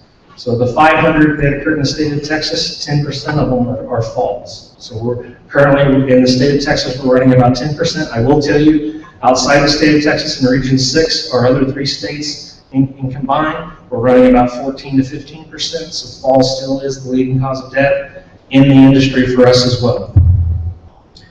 Height of the fall, the previous bar graph was the height of the fall across all industries. I now want to break that down into the height of the fall in the construction industry. It very closely correlates. There were 225 falls to the lower level in the construction industry. We take a look at where they were occurring. Of the 225, less than 12 of them were less than 6 feet. Less than 6 feet. And again, I hate presenting presentations a lot of times with numbers and with data because sometimes it doesn't mean a lot. But I want to emphasize these are all individuals that didn't get to go home at the end of the day. And that fatality occurred in an avoidable accident. It could have been prevented. There's something that could have been done that would allow them to go home at the end of the day to their loved ones. So are we doing a good job? You as safety and health professionals at home and here today, we are doing a good job. This chart is going to illustrate that we are making strides in the safety and health industry. You take a look back in 1970, roughly 18 fatal work injuries occurred per 100,000 workers. 18 per 100,000 workers.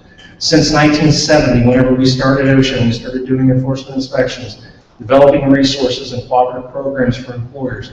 Take a look at the trend that has occurred for the fatal rate of 100,000 workers. We're down to 3.6 now in 2012. So it has decreased significantly since 18 back in 1970, but our job is not done. At the end of the day, if one person doesn't get to go home, our job is not done. So we have made great strides. I don't want to be the browbeater today and tell everyone they're not doing a good job because we are doing a good job. We've got to do a better job, and then we've got to do a better job and a better job. So we are making strides, and we are reducing the fatal injuries per 100,000 workers, but we have a ways to go, and we're going to get there. We're going to come up together, we're going to partner together, we're going to come up with new programs, we're going to come up with ways to make sure at the end of the day, workers get to go home. Let's talk about the standards that we're citing. As you might imagine, the standards typically remain the same. Fall prevention, our 501b1 series are the top cited standards, year in and year out typically. The others may jockey for position. Sometimes hazard communication, they're in a race with scaffolding and respiratory protection and electrical wiring and methods. In the construction industry, we can always guess the focus for the falls. The scaffolding caught between struck pine are the leading cause of death in the construction industry, but they also correlate closely with the standards that we cite. In the construction industry, if you're in the construction industry and you're going back to one of your job sites and you're going to take the information that we present today and you're going to instruct people at the job site, focus on these main 4 areas. This is where the majority of the injuries and the illnesses and the fatalities occur in the construction industry. Let's talk about the inspections that we're conducting in the last, give or take, 6 years. our inspections have been somewhat steady, so we are out there in the enforcement, making a difference. We are trying to educate employers whenever we do these inspections on the importance of these protective measures, on the importance of partnering with us and coming up with creative ways and ideas. Technology improves every year. We all have smartphones that we carry around, we check emails on a daily basis. The same thing's occurring in the safety and health industry. They're making improvements every day to the tools that we use, to the methods that we use. So use technology to your advantage. Also want to talk about the average current penalty per serious violation. Quick bar graph here to show what we've done in the industry as far as our penalties per serious violation. They somewhat increased in 2011 due to a penalty change in our policy, so that correlates to that. And let's talk about one we're all here. The most important thing to take back to your job sites at the end of the day is 3 simple steps. You've heard everyone here talk about them in their presentations. I've said it countless times during this presentation. There's 3 things that you take back at the end of the day: plan, provide, train. Plan your jobs. Make sure your employees know where they're going. Make sure they know what job site they're going to, what they may encounter, what they may not encounter, some of the hidden obstacles that they may face. And we've listened to numerous presentations today that talk about planning the job. And Shane was talking about now installing anchors into their concrete pillars and planning that out. That takes planning well in advance. That's not something that occurs the week prior to that concrete being poured. It occurs weeks, months, probably even years, if I had to guess, to these buildings being built and what's going on. Whenever you plan that project, you know what you're going to run into. You know what your workers are going to need. So you got to provide what they're going to need to make sure they can adequately protect themselves at the end of the day. Provide them the new technology. Provide them the easy means, the straightforward means to go out and protect themselves that will allow them to go home at the end of the day. We had a question earlier about JSAs. JSAs relate closely to this system. In your JSAs, you should take a look and see what that job's going to call for, what you need to provide. Make sure your employees are trained on what that JSA or what they're going to be encountering for that day. And of course, the last one is train your employees, train your workers on what is appropriate, what they need to use, how they need to utilize it, how to utilize it properly. And as we mentioned earlier, you got to follow up with these guys. Follow up with them. Make sure that they know how to do it. Make sure they can demonstrate that they know how to do it correctly. Make sure that you're following through, building that relationship with those workers to where they know that you have a vested interest in their health and well-being at the end of the day. The National Safety Stand-Down, that's the kickoff that we're here for today. It's going to run all week long, June 2nd through the 6th of this week. The goal is very straightforward. Stop falls, save lives. Very straightforward. Stop falls, save lives. If you stop a fall, more than likely you just saved a life. And that's the goal at the end of the day.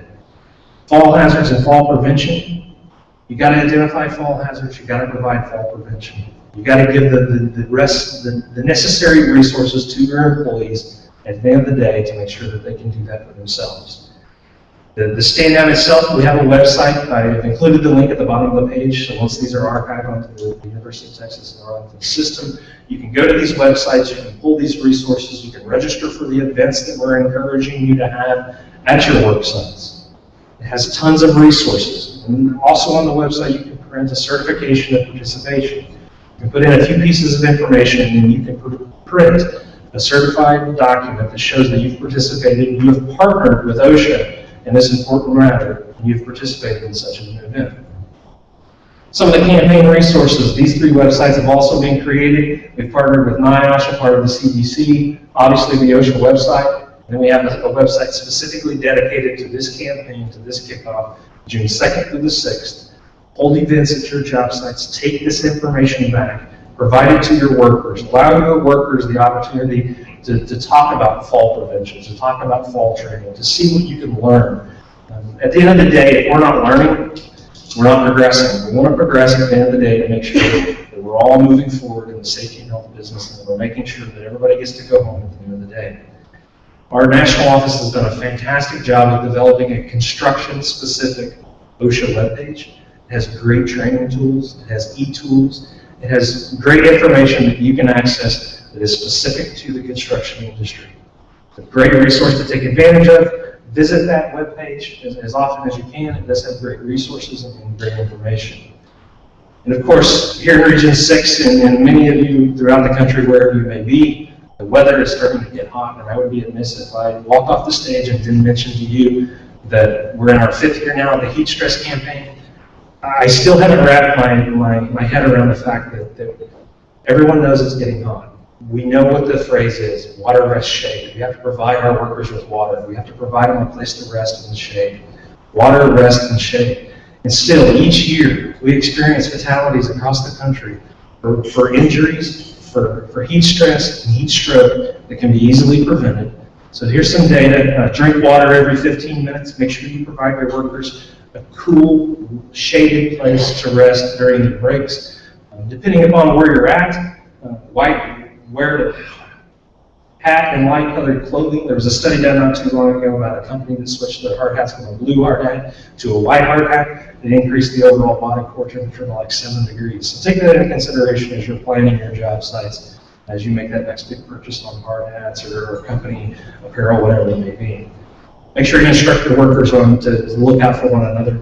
Instruct them on what signs they need to look out for in their coworkers, some of the signs and symptoms of heat illness, and make sure they know what to do in the case of an emergency. One of the most important things that sometimes we forget. At the end, I want to wrap up and kind of talk to everyone about some of the popular programs that we do have in Region 6. Many of them you may or may not be aware of. Our voluntary protection program, we typically reserve that program for the companies that have well-established elite safety and health programs. They have the programs in place. They have injury and illness prevention programs already in place, and their workers are following it. We currently have about 2,400 participants in our PPP program across the country. If you are interested, I encourage you to take a look at the OSHA webpage. All of these programs are explained in great detail. I'm not going to explain each one of them in great detail, but they are out there for you to take advantage of. Our SHARPS program, the Safety and Health Awards Recognition Program, is for our small employers that need assistance, but have established safety and health programs. This program is facilitated by our consultation programs in each of the states.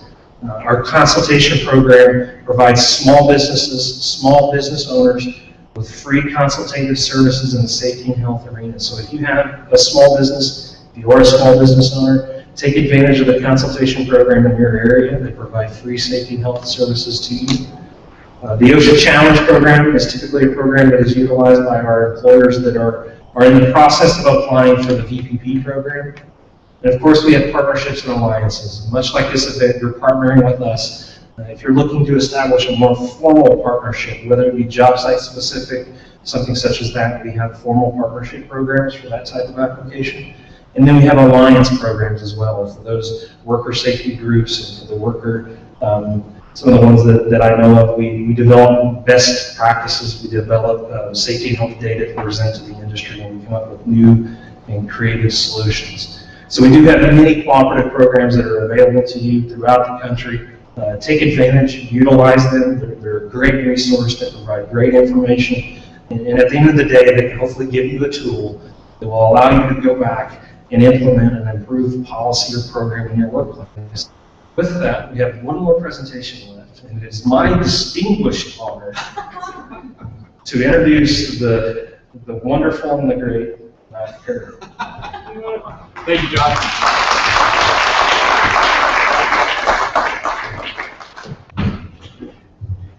And to tag on to Josh's response, what we're after is cultural change in organizations. And it starts at the top. Leadership's got to, not to be redundant, lead the way and walk the talk. If they don't, then the culture in an organization is never going to change.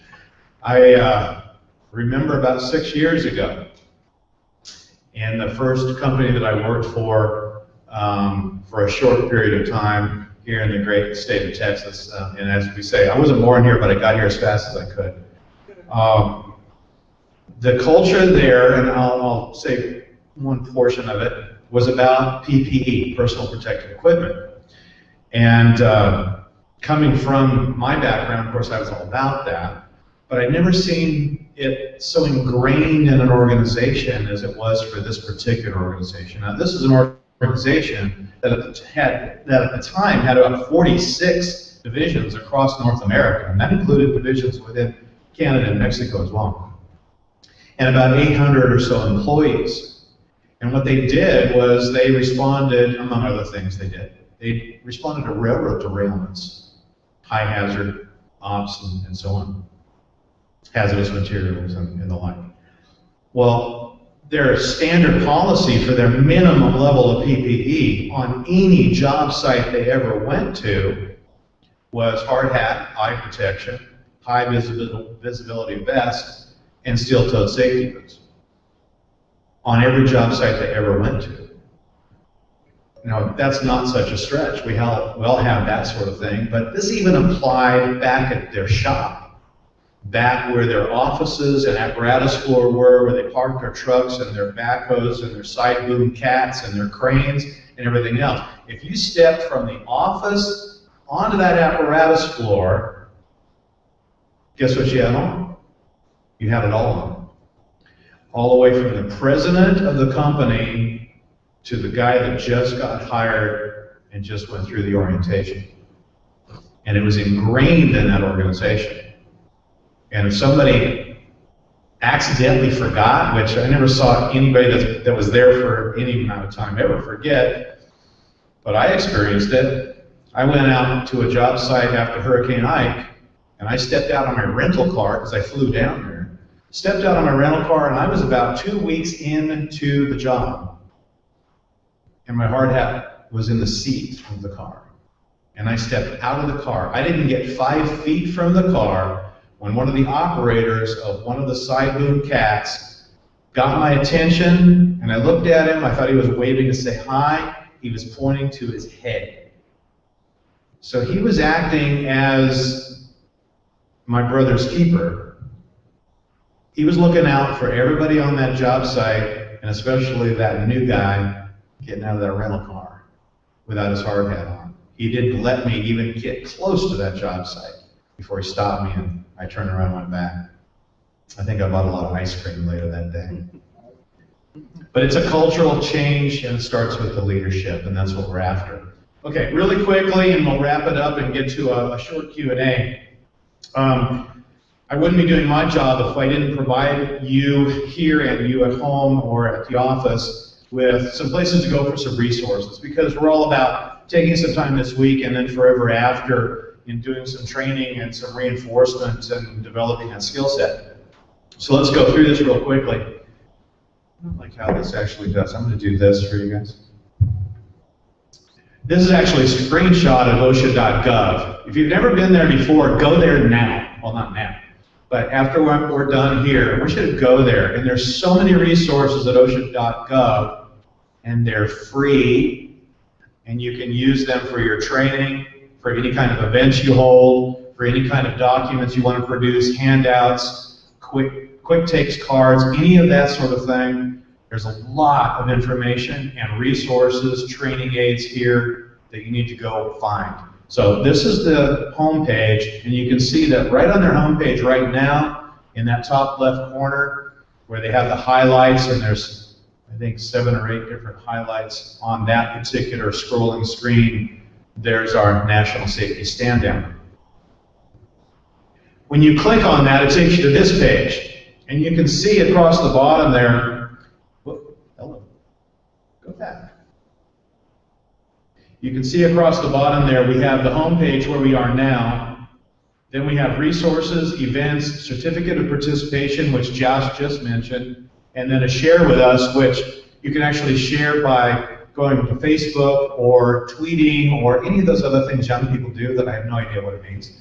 But there's a lot of ways to share your personal stories, your company stories, with all the rest of us in the future. When you click on Resources tab, it takes you to this page. We have different kinds of fall prevention resources there.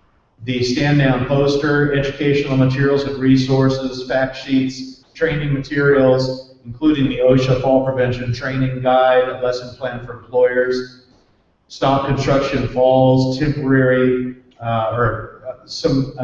an actual fatality assessment control evaluation, what we call a FACE, where you can actually learn from others' investigations.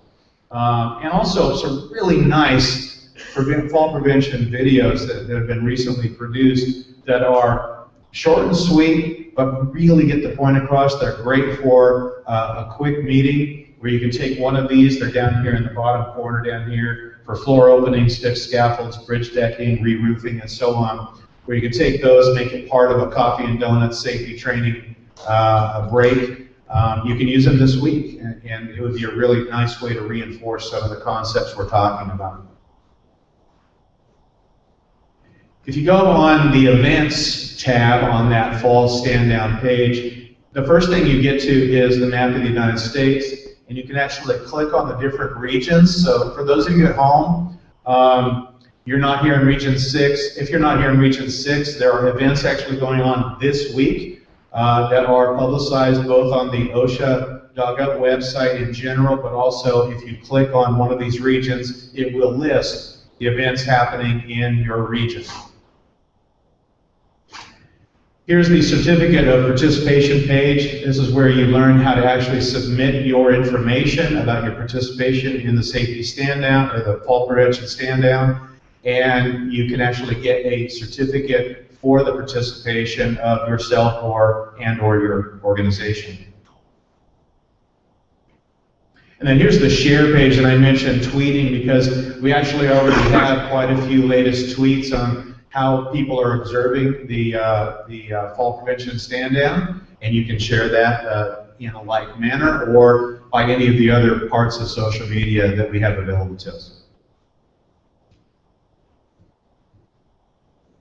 Okay, then you get into, well, I need more stuff. I need PowerPoints, I need other videos, I need kind of manuals and handouts and things like that. If you go to the training tab on the OSHA homepage, and that's right up there, this is what you come to, the OSHA training courses, materials, and resources. I would encourage anybody to go here, investigate it, just kind of like be an explorer and get into that particular web page. You can find so many materials that you can take advantage of, download yourselves, print out yourselves. And again, it's all free, guys. We've paid for it through our tax dollars. Let's take advantage of it. It's there. A lot of excellent materials are there, suitable for your particular organization, customizable for your organization.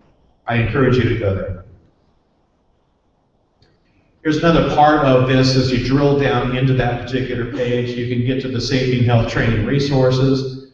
You can get in the lower corner down here to the grantee developed materials. This refers to the Susan Harwood grant that we basically apply for, and a lot of us receive every year, it's a particular targeted topic or industry or audience, and all of the materials developed under the Susan Harwood grant are available from this location right here, and you can use it in your organization.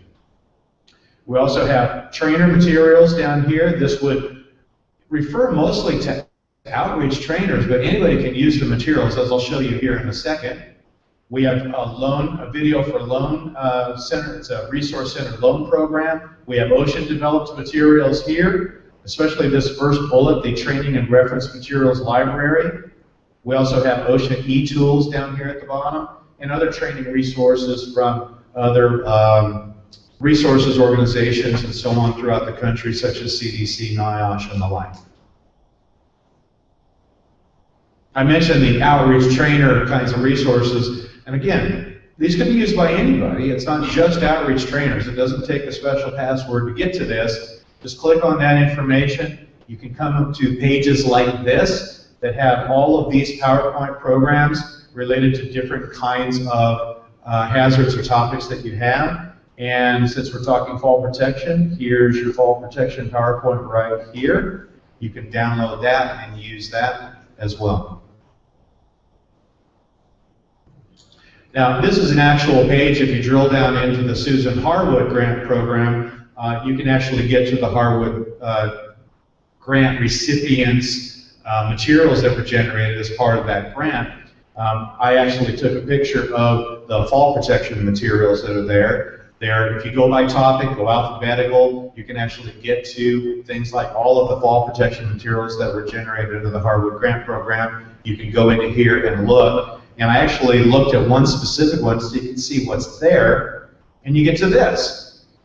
Here we have fall protection, but if you look closely, you're going to see not only PowerPoints, but you also have tests, introduction to OSHA materials, an instructor manual, and even the whole program in Spanish as well. So this is the kind of product that you'll get under that Hardwood Grant Program that you guys can use within your own organization. I'm a big fan of the phrase, don't reinvent the wheel. This stuff's a lot of good information out there done by a lot of good people. You can adapt it to your own programs. Again, another part of the page. Again, that's under the training resources page. And then finally, I wouldn't be doing my job as director here without referring you also to our website, because here at UTA, Division for Enterprise Development, we actually have 12 different programs, the OSHA Ed Center being one of them, where we offer a lot of resources, both in the consulting and services side, as well as in the training side. And that's mostly what we do in the OSHA Ed Center, is the training side. And you can see we have different kinds of areas to go to. If you go to safety, health, and environmental, that's where you're going to find us at the OSHA Ed Center. This is a screenshot of the page that you see immediately upon clicking on environmental health and safety. You go to what we call our shared page, where we share it with the OSHA Ed Center. That's us here. We also have the Division for Fire and Safety, and we also have the Environmental Training Institute there. If you drill down into the OSHA Training, OSHA Ed Center, this is the homepage shot of that. And if we scroll down the page, you get that. There's our stand-down material up at the top left, and you can see a lot of the other material here. So the next question I normally get is, what kind of courses do you do here? And we do 3 specific ones. The OSHA 3115 Fall Protection. It's 22 hours long. We take 3 days to present the material. Those are the kinds of topics that we address. It's a very standards-based course. The typical audience for that is going to be someone who supervises other people, a safety professional, a leader in an organization, owners of organizations. We also have the OSHA 7405 Fall Hazard Awareness for the construction industry. This is a 1-day seminar type. OSHA calls it a short course. The audience for this is going to be top to bottom, all through an organization, all the way to boots on the ground. Identifying fall hazards, analyzing fall hazards, preventing fall hazards, and also going over the OSHA resources that address fall hazards. It's a very overview type of awareness level lifting kind of seminar. Then we also have what's called the Public Works Training Institute within our division, and we have what's called the PWTI 204 Fall Protection Awareness course. It's 1 day. Now this is designed for the public sector employee, so anything out of our Public Works Training Institute that includes roads, utilities, buildings and facilities management, things like that. Topics include all of the hit parade, identification of all hazards and best practices, planning, and so on. But it's focused toward the public sector. Now, I mentioned utilities, roads, facilities, and so on, public sector employees. It also is focused on those contractors that work for the public sector, because they go hand in hand. You're working side by side with those people in the public sector, but you're a private contractor. This course is also designed for those contractors. So 3 main ones that we provide here at UTA. And of course, I want you to contact us. So contact information is there. You can always just Google UTA, OSHA, something like that. You're going to get to us. Okay. Are there any questions on any of the stuff that I just presented? Okay. So now what I want to do is I want to invite Jack and Josh up on the stage, please. And Shane is back. You were hiding in the audience, Shane. Come on, Shane.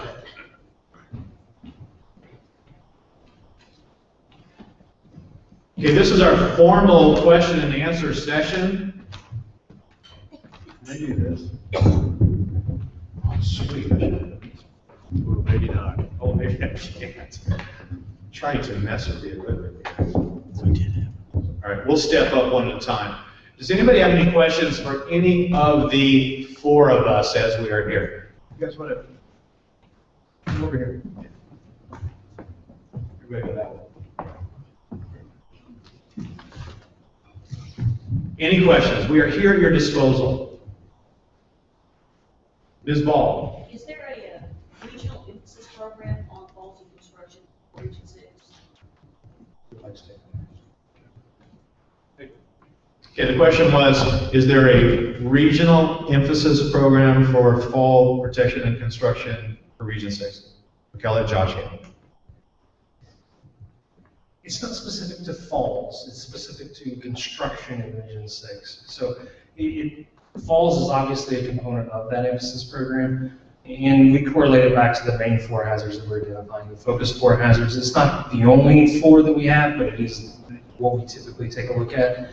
But we do focus on falls at construction sites, and we do have a regional emphasis program that would incorporate those into that. It's not specific to falls, it's specific to construction, but it does incorporate falls.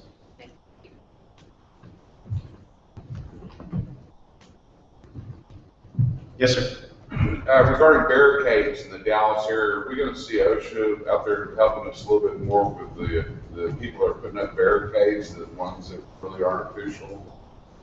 People are just haphazardly putting up barricades in construction zones. Okay, the question was, is OSHA going to take A standard, or do you have somebody? a more active role? Yeah, do you have somebody in that department now? Okay.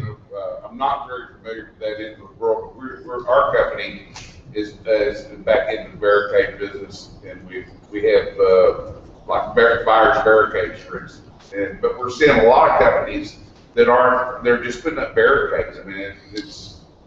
Okay, so OSHA taking a role Yeah. more in guidance for people Sure. that are putting up barricades around construction sites, that sort of thing? I would say in that instance, it's no more than what we normally do on a regular inspection. Such as when my compliance officers are out driving around and they come into a work zone or something, what they're doing is they're actually looking at the signage that's out there, the cones, the way the traffic is actually being maneuvered away from the employees and everything like that. And what we're looking for is to make sure that everything is being followed in accordance with the MUTCD. That's really what we're looking for. And like I said, if there's something that we notice that's out of place, we'll stop and address it at that time. Normally, our company doesn't have a problem with, when we're out, I'm going through the city, DFW area, I do see a lot of this going on where there's barricades that are up that, you've got people that are in buffer zones, really is what I'm addressing. And we see that almost on every side. It just runs a chill up my back. And of course, I'm familiar with the death that just happened in El Paso. Some of the people out there that we're aware of also, and hoping that would never happen again.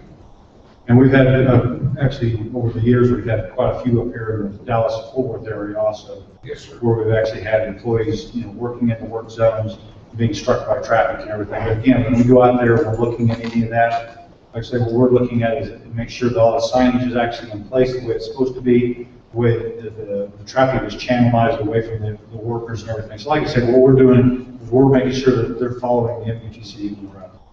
Right. I've had a positive association with OSHA, even on what jobs you have came on and interviewed our employees and whatnot, but it's always been a positive thing happening. And myself, I've been involved in construction since the conception of OSHA.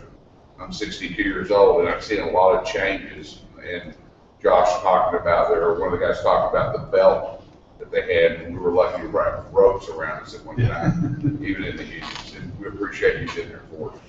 Hopefully all this changes you've seen for the better. Absolutely. Now That's great. I'm retired. Thank you, that's a good question. Thanks. Anybody else?